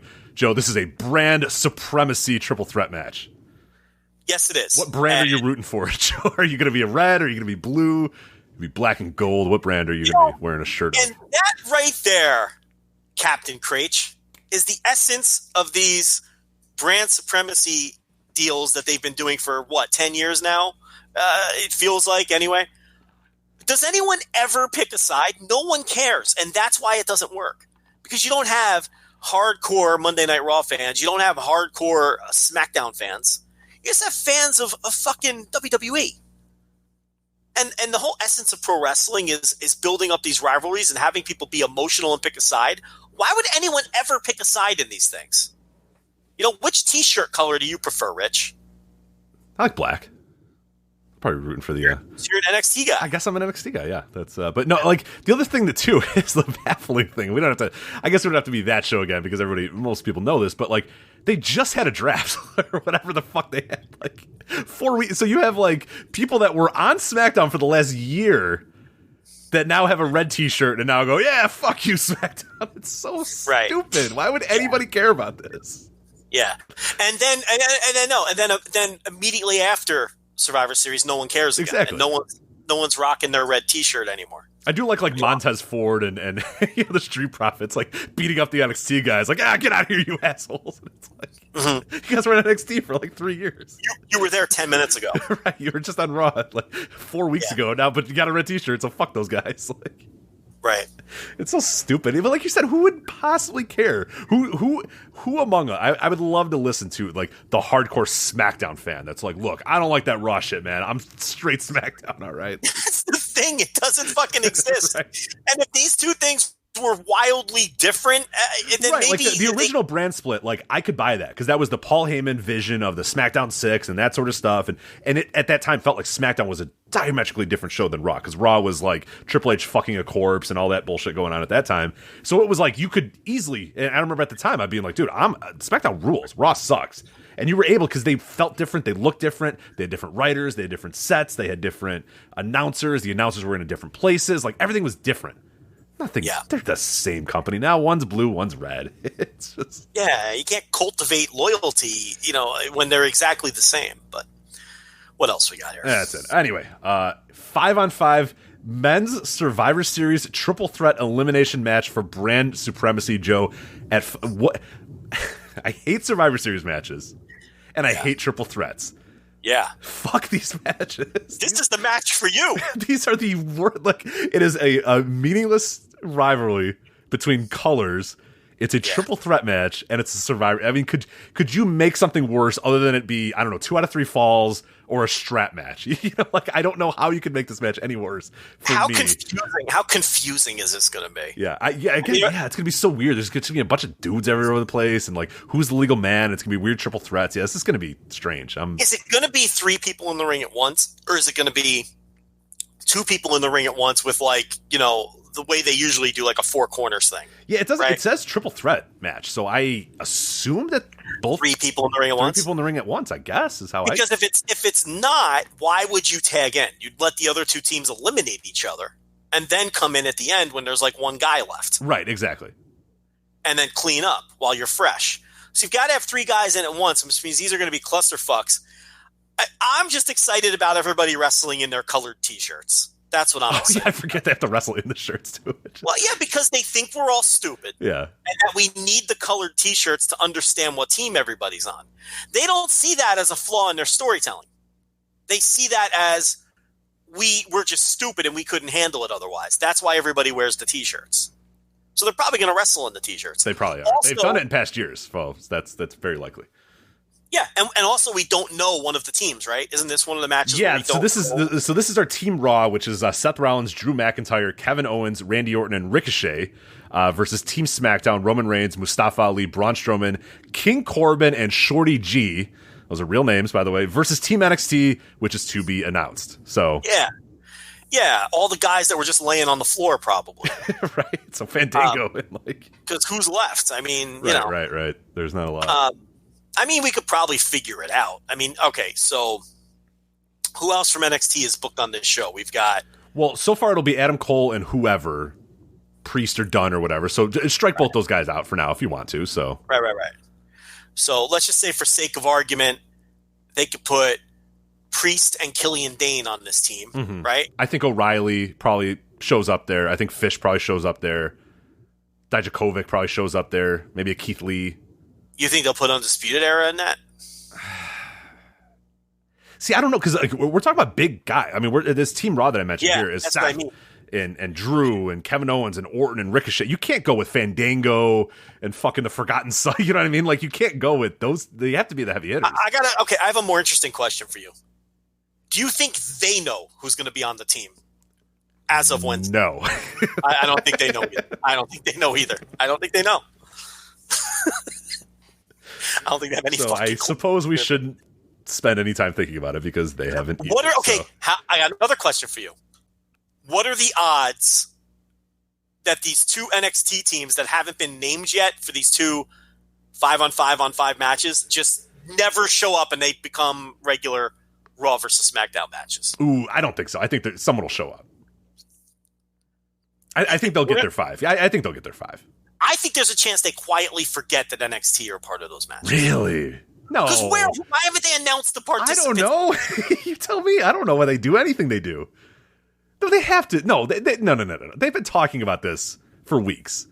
NXT's showed up on Raw and tossed Humberto Carrillo into the crowd and into the. No, there's no way. There's no way. They have to. Would it make any difference? No. No. They just come out and they never say anything about it again. It just, yeah. A serious question, though. Do you think all of this has elevated NXT to some extent? I do. I do, too. I think it has. It's put them on equal footing. It has absolutely put them on equal footing. We've seen the ratings reflect that, too. I think that it has helped elevate NXT to somewhat equal footing. I think the Triple H promos help in that regard. And I think that NXT should win some of these matches on Sunday, though. And I think that's where they might blow it. Oh, they're not. Yeah, I mean, like, this match, they're not winning this match. There's no chance. We have Seth Rollins, Owens, Orton, Reigns, Strowman. Like, they're not winning this. But they're losing this one for sure. Yeah, and it's like if they're eliminated, you know, if all 5 of their guys are out and one team still has 4 guys and the other team still has 3, it's a bad look. Mm-hmm. So you hope if, like, they should win some of these head-to-head matches, and if they don't, they should at least look really great in losing. But it's like, you know, these other triple threat. I mean, they should win at least 2 of them. Otherwise, all of this was for naught, and they look like they're the, you know, developmental brand again. Mm-hmm. And would it surprise you if they lost every single match? Not at all. I mean, last year at this Survivor Series, SmackDown got swept, basically. Correct. They won the pre-show match, but they officially said that the pre-show doesn't matter on that night by saying that Raw swept them, and it didn't matter. It just was like, yeah, whatever, Raw won every match, and it didn't matter. It went right back to normal. So, and I wouldn't be shocked if it happens again here, where NXT just loses every match because Vince, maybe in his mind or whoever, says, well, you know, this is the main roster and they're the developmental guys. They're not ready yet, but, you know, they're on equal footing. But no, they're not here yet, and they shouldn't beat, you know, our top stars. They shouldn't beat Seth. They shouldn't beat, you know, Roman. They shouldn't beat Charlotte. They shouldn't beat Sasha. And I get that argument, but it's a dumb argument. If you're going to want to build these guys and you want to build stars, it's a dumb argument because it's a great opportunity to have Keith Lee go out there and fucking pin, you know, Seth Rollins or whatever, or pin Roman Reigns or whatever, and that's a huge moment for him. And then you say, hey, well, Keith Lee, oh fuck, he just pinned Roman Reigns, and you can watch him every Wednesday on NXT. Like, so there's a lot they could do with it, but yeah, I have no confidence they're going to do that. And oh, by the way, you're in a ratings war that you're being embarrassed in, which is more incentive. Look, I'm not saying NXT should go in there and clean sweep. Okay, I was totally in favor of NXT clean sweeping in the build, though. Establish that they're on the same level by having NXT just kick the main roster's ass on Raw and SmackDown every week, right? And then, it's like, but when you get to the pay-per-view, then you can split it 1/3, 1/3, 1/3. You know what I mean? And it's not so bad. As long as the key NXT people win and the key NXT people look good. Mm-hmm. And like you're saying, I don't have confidence they're going to do that. It's like, I almost feel like NXT is the new ECW and Triple H is like the new Paul Heyman. Right? In a way, where it's like Paul Heyman is kind of, not Paul Heyman, where Triple H is kind of following that Paul Heyman playbook, where he's like the spiritual leader of this third outlaw brand that has all the support of the hardcore fans and has all of the cool wrestlers. You kind of get that vibe, or am I on an island? No, you definitely do. And I think there's also this thing where he's in the room saying, I'm sure he's going to be in the room and maybe they're discussing who's going to win these matches. And he's going to say, no, the NXT guy should win this. And everyone's going to talk him down. And it's not going to happen. Because we heard that for Heyman all the time. Heyman would ape for his guys. Like every time they'd get in the room, he would say, hey, you know what should happen? Taz should be Triple H. And they would go, okay, Paul. Okay, whatever. Okay. You know what should happen? Rob Van Dam should win this. And it was like, okay, Paul, whatever. Like he was able to get them to a certain point. But then when the push came to shove, when that moment needed to happen, when they needed to get those big wins, then ultimately they didn't get those big wins. But see, to me, that's where the difference is. The difference here is that I think Paul, the other Paul Levesque, Triple H, has way more stroke in the room than Paul Heyman ever certainly did. Oh, absolutely, yeah. So I feel like, it's like they very much feel like ECW in a lot of ways. And I'm talking about ECW once they were absorbed. And all the various times that they did this sort of thing with ECW, which they did at multiple occasions. But I feel like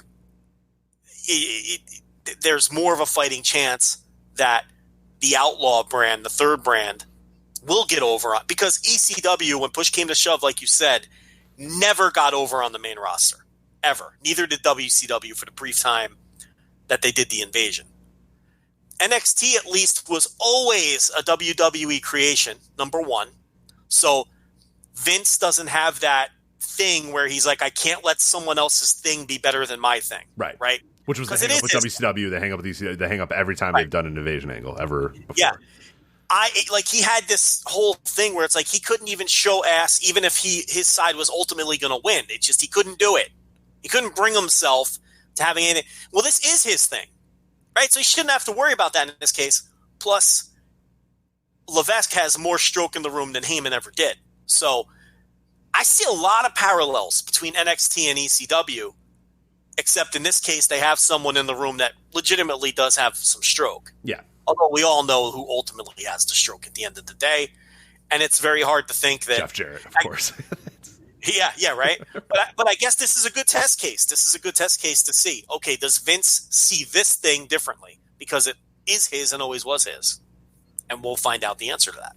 All right, so 5 minutes ago I said something that now people are screaming. The Undisputed Era, they will not be in this match because they are in the tag team title brand supremacy match. So, right. So sorry. So strike Fish and O'Reilly from that potential list of guys as well, which is getting a little tricky, that list. It's like Ciampa, that's what I'm saying. Keith Lee. And like you're saying, they got to be big enough stars to where they're credible. Right. You can't stick fucking Fashion Police in there.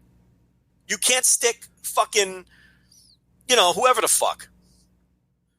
I can't even think of another low-level NXT guy. Yeah, I'm having trouble thinking of him, too. I just keep going back to Fantasio. Kona Reeves. You can't stick Kona Reeves. There we go. That'd be awesome, though. I'm in for it. Actually, never mind. Fuck that. Kona Reeves. Book him there. So I don't know what they're going to do, but how many minutes ago was that? Because we're going to get tweets for like 17 minutes. I'm thinking, I'm like, damn. This is one of those things I'm going to toss and turn all night. I mentioned earlier. And I'm going to think I should just edit that out. I should just really edit that, change it so nobody knows that we ever fucked it up. But we're just going to have it happen anyway, and they'll just get those tweets. So it's fine. So because they tweet, well, actually, the Undisputed Era is in the Brand Supremacy 3-way. and then we type back, keep listening. And then they type, sorry. Oh, my bad. Yeah, my bad. Yeah, it's just every week. Yeah. Every fucking week. But anyway, that's coming for us in a bit. But let's move on to the women's match. We got Team Raw here: Charlotte Flair, Natalya, Asuka, Kairi Sane, and Sarah Logan. I love the Sarah Logan inclusion. Has not wrestled since WrestleMania, basically, like once or twice maybe tops, and now she's representing the red brand here on the Brand Supremacy 5-on-5 women's elimination thing. Sarah Logan has had exactly one television match since WrestleMania, and I'm willing to bet what percentage of our audience could have correctly named her brand before she was announced. Oh God, no, Jesus, like 30% maybe. I don't know. Is main event any one particular brand? Is main event Raw or main event's both? It's Raw. Okay, well that's maybe the only way I would know is because of certain people on Twitter, including Words, who Words Big 80, who does a great job of promoting the real A show main event every week, which has Sarah Logan versus like Dana Brooke in a 45 match series. Yeah, I think 30 is generous. I think about 5% of our audience would have correctly identified the brand. Well, you figure it's a coin flip, right? Right, that's what I mean. Like, you, even the wrong ones would still get it right. Just because, like, they would have no idea and just go, Raw, and be like, yeah, you're right. Okay, good. Like, perfect. Like, yeah. Well, here she is representing Raw, and she'll be there in her red T-shirt. Absolutely. So that's Team SmackDown: Sasha Banks, Carmella, Dana Brooke, Lacey Evans, and Nikki Cross versus Team NXT to be announced. Yeah, I guess everybody that's in the War Games, you think that they'll have people who faced each other in War Games on the same team the next day. That will drive you nuts. It will drive me up a fucking wall, but it is what it is. All in their black and gold T-shirts and tagging after this brutal fight. That's the thing. I mean, if they don't, who are you going to put in there? They have to have some of those people from the War Games match. Aaliyah. You could put Aaliyah. No, you cannot, because she's doing the worked broken nose. I forgot she worked her. Yeah, all right. That's okay. So she's out. She's out.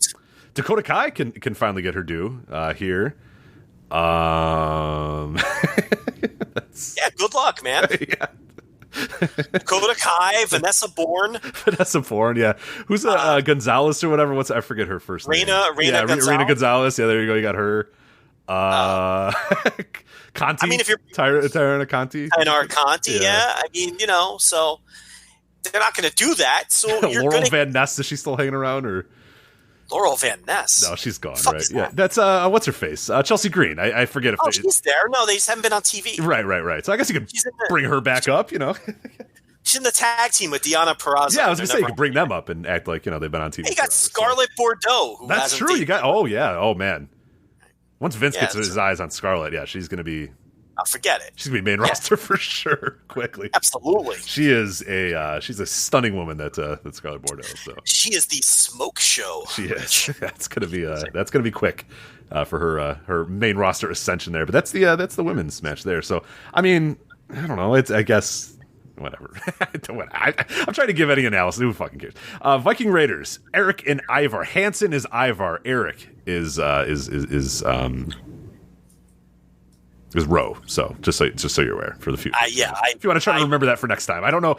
I don't know what the mnemonic is to remember that Eric is Rowe and Ivar is Hansen. But listen, I'm ignoring you, and I'm not going to remember that. That's fine. Versus the New Day, Big E and Kofi versus the Undisputed Era, Bobby Fish and Kyle O'Reilly.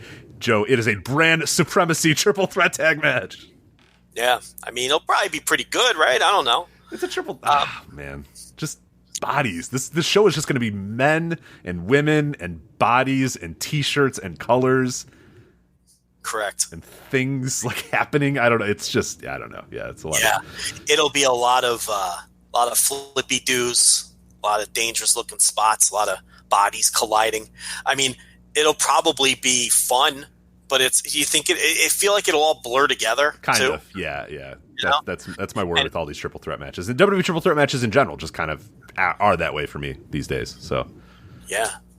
A lot of T-shirts, though, for sure. Well, speaking of T-shirts and triple threats, Becky Lynch versus Bayley versus Shayna Baszler. Joe, it is a brand supremacy triple threat match. Yes, it is. Got a lot of those. I'm not going to the show. But if I was going to go to the show, Joe, this is the match getting me in the goddamn door. I have not been this excited about a WWE match in a long time. Brock Lesnar versus Rey Mysterio for the WWE Championship. No holds barred. Rey's out there with the pipe. He's ready to defend his family. Brock's out there fucking up Rey's family, fucking up Cain Velasquez. Rey's cutting passionate promos. Joe, I'm so ready for this match. This has me wishing that I could ditch this Thanksgiving dinner and go to this. I would honestly, if I knew this was the main event, I'd buy a ticket, skip all this other shit that I just talked about, and show up, with a half hour left in the show to watch this match. I'm there for this match, man. They've done a good job with the build here. They have, with the pipe and Rey Mysterio, baby, he's ready. Like, I love it. He's got the fucking pipe. He's like, let's go, baby, let's go. No holds barred. Let's do this thing. It's great. It's not hard. Pro wrestling is very easy. Brock beats up Rey, people close to Rey. Rey's pissed, and Rey's gonna fucking fight this guy on Sunday. That's right. That's it. That's all. Like, we haven't seen Brock since he got beat up with the pipe. So, they've done a good job establishing that the pipe might be the Achilles heel for Brock. I mean, I think Brock's going to retain. Oh, I mean, yeah, Brock's going to beat him in 5 minutes or whatever, but But yeah, they have done a good job with the build. This show is really an agent's nightmare. You have all these triple threats. How many different ways can you construct a triple threat match? I mean, they're all going to have the same formula. Yeah, everybody right? better be in the same room so they can make sure that they don't do the exact same spots, because that's going to be real tough. Because usually they'll have like one triple threat match, and they'll kind of follow the same tropes more times than not. WWE triple threat matches, which is fine. Like, I get it. They're agenting a ton of matches or whatever. But this has 1, 2, 3, 4, 5 triple threat matches on a show. Like, that is, oof. Yeah, it's a lot, and I don't know how different you can make them all. So, I don't know. It's a weird show. It's. I wouldn't be stunned if the show is good. I could see it being really good. Yeah, it could go one of two ways. I think it can go really, really good or really, really bad. I would venture to guess it's probably going to be really good.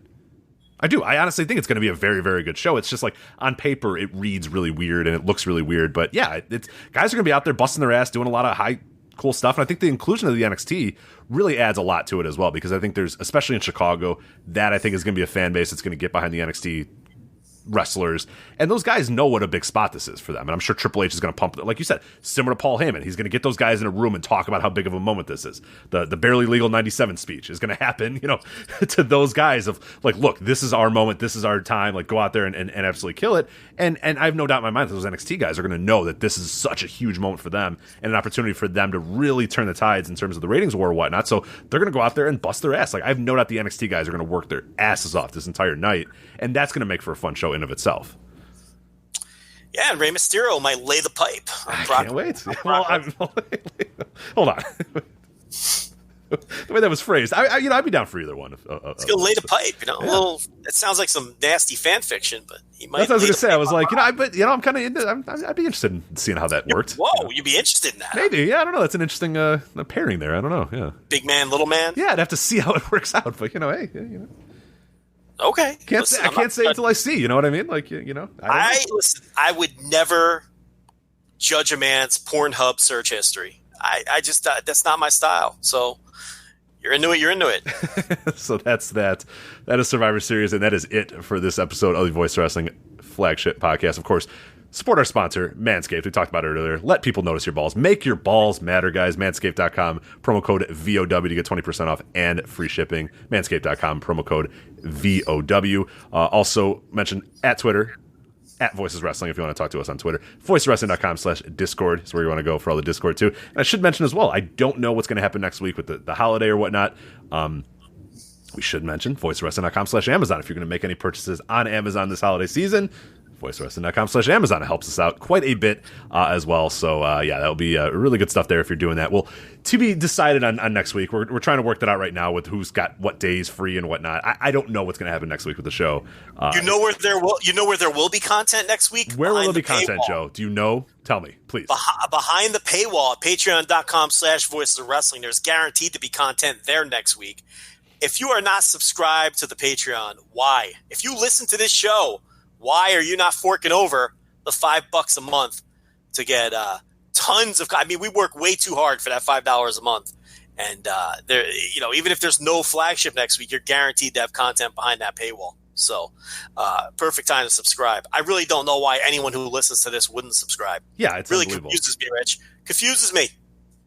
Well, stop confusing Joe, people. Subscribe to it. voiceofwrestling.com/Patreon. I will guarantee you're at least going to get a Nurse and Rich instant reaction show because we are going to Dynamite next week in Chicago. So we're going to go to that show. So you're at least going to get that. You're going to get the news updates. You'll get some Kings of the Tokyo Dome. So we will give you audio content next week. I just don't know if we're going to get a flagship next week, but we'll see. Will the nurse discuss your balls? On that? Well, that's on the pace side. What do we do about Manscaped stuff on the pace side? Do we?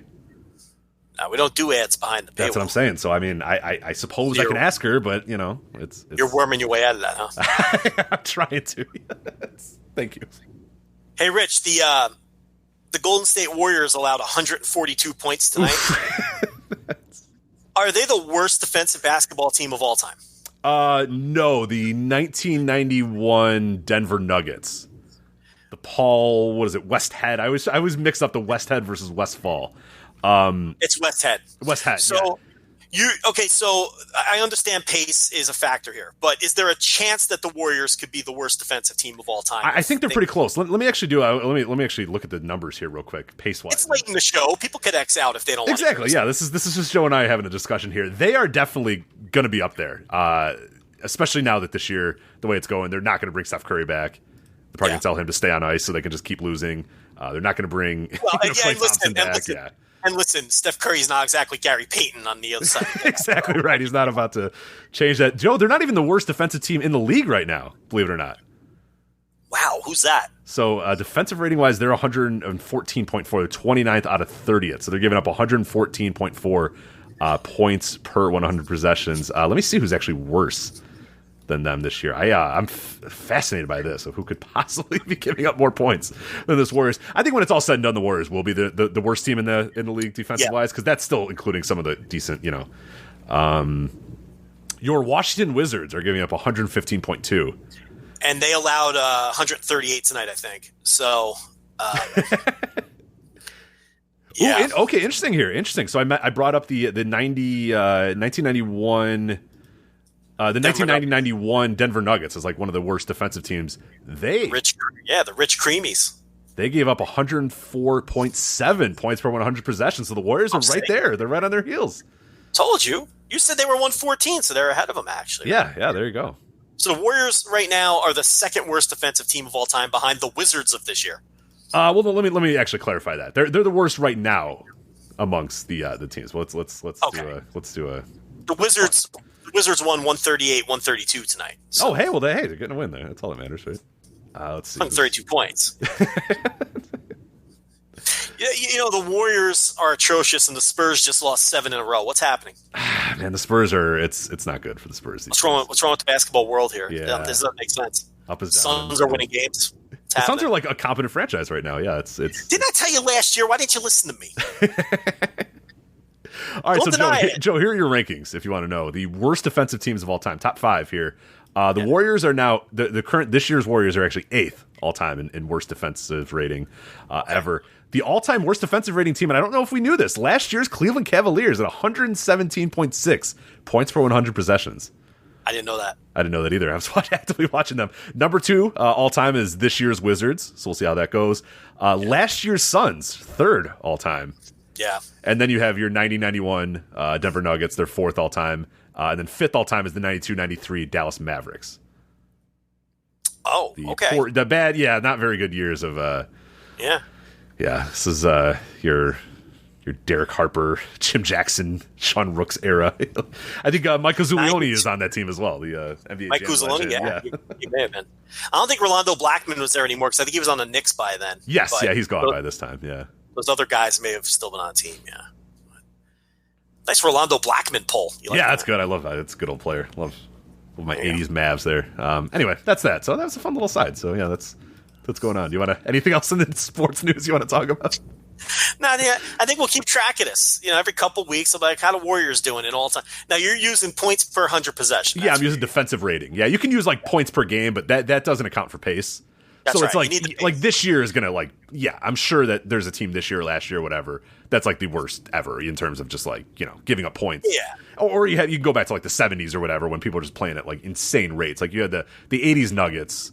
The Doug Moe Nuggets that were just like fucking scoring 170 a game and giving up 160, but they were playing at just an ungodly pace. So Yeah, and it's running up the court, and Alex English was taking a jumper within 4 seconds of the absolutely. So you have to include the pace. Yeah, you have to. There's no way you can't include the pace. So I'm with you there. I have my DVR set for all the Hardwood Classics games that NBA TV shows, and they occasionally show the Detroit Pistons Doug Moe Denver Nuggets game, the highest scoring game in NBA history. It's like 190 or 185 to like 174 something like that. It is a fascinating game to watch too because nobody's taking threes either.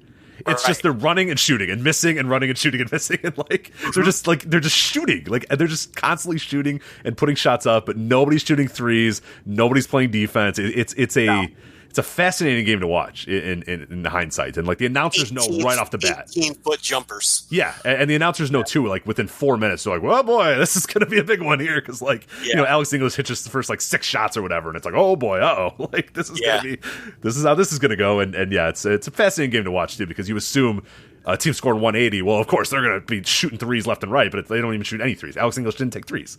He scored 35 points a game and didn't take any threes. It's unbelievable. Right. And they probably left the centers on the floor because that's what you did back then. You needed a big guy. You needed a big man, even though nobody was rebounding and nobody was playing any defense, but you needed a big guy. So yeah, you weren't dumping it down, but you got to leave that big man on the floor. Nobody thought to themselves, well, if we're going to run up and down the floor and just take 18-foot jumpers, why don't I put 5 guys out there that are 6'6"?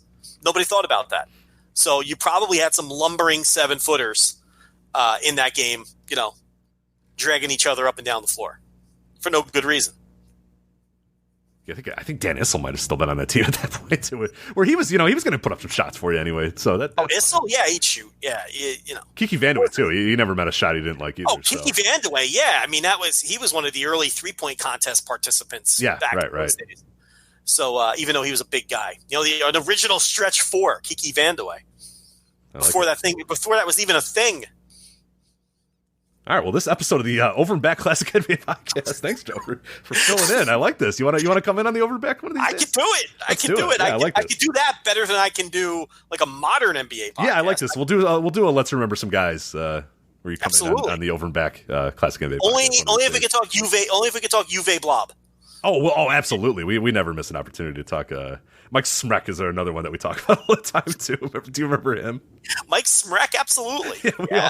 We always hone in on just bad, horrendous, tall white dudes that were just on rosters because you needed to have a tall white guy on your roster for a long time in the NBA. Yeah. 19 minute per game, 7'2" white guy who averaged 0.8 points per game. Who fucking stunk. It was not good, but you had to have him. You just had to have your Bill Weddingtons, your Will Purdue's, your Uwe Blobs, your Mike Schmecks, your Greg Ostertags, Yeah, had to have them. Your Rasho Nesteroviches, you just had to have them. And the ones in the 80s were 7'2" and 210 pounds. They had no physiques to speak of. They weren't powerful. They did nothing well. Your Tom Borwinkles. Yeah. Because they all thought they were getting the next Mark Eaton, But, Mark Eaton at least blocked some shots. Oh, Mark Eaton was a beast. I fucking tremendous defensive player. Yeah, and he didn't need to score on that team. He didn't need that out of him.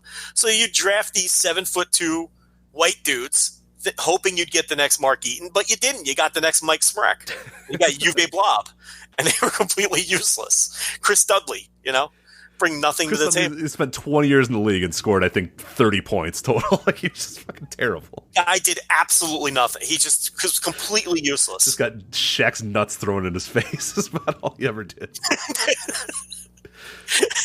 I mean, seriously, he never, he backed up, who was the center draft? The center Portland drafted ahead of Jordan, who ended up on the Nets.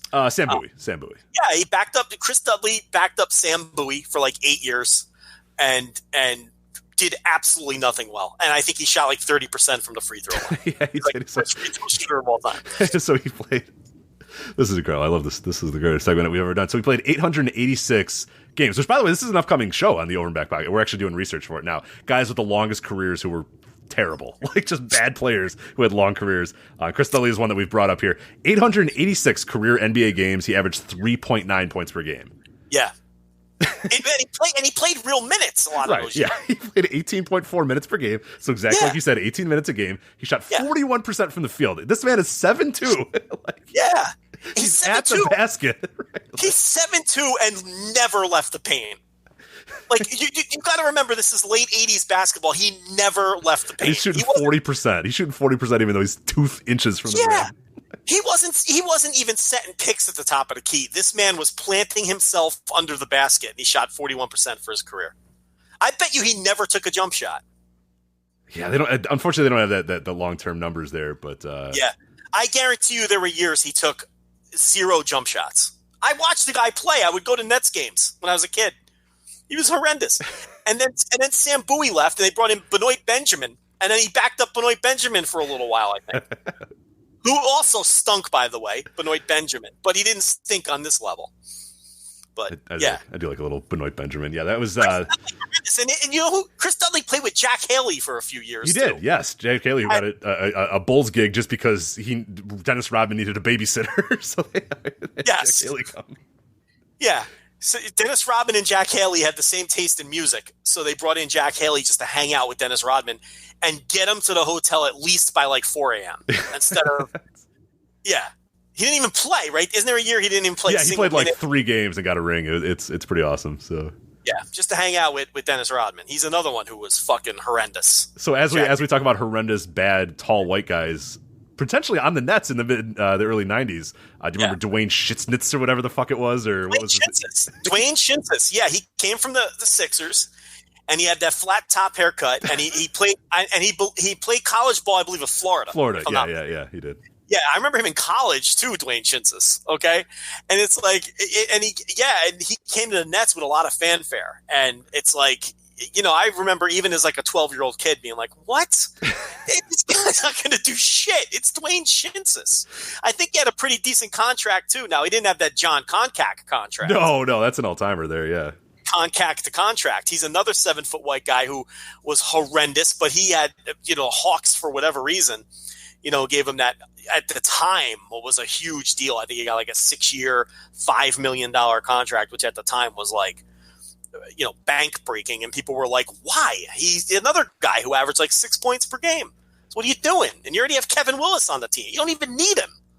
What was his function? That's like the Sonics still losing Sean Kemp because they had to give Jim McElwain like 5 years. He's another one, Jim McElwain. Yeah. Where Kemp's like, hey, can I get paid? They're like, there's just no money, pal. Sorry, there's just no money here.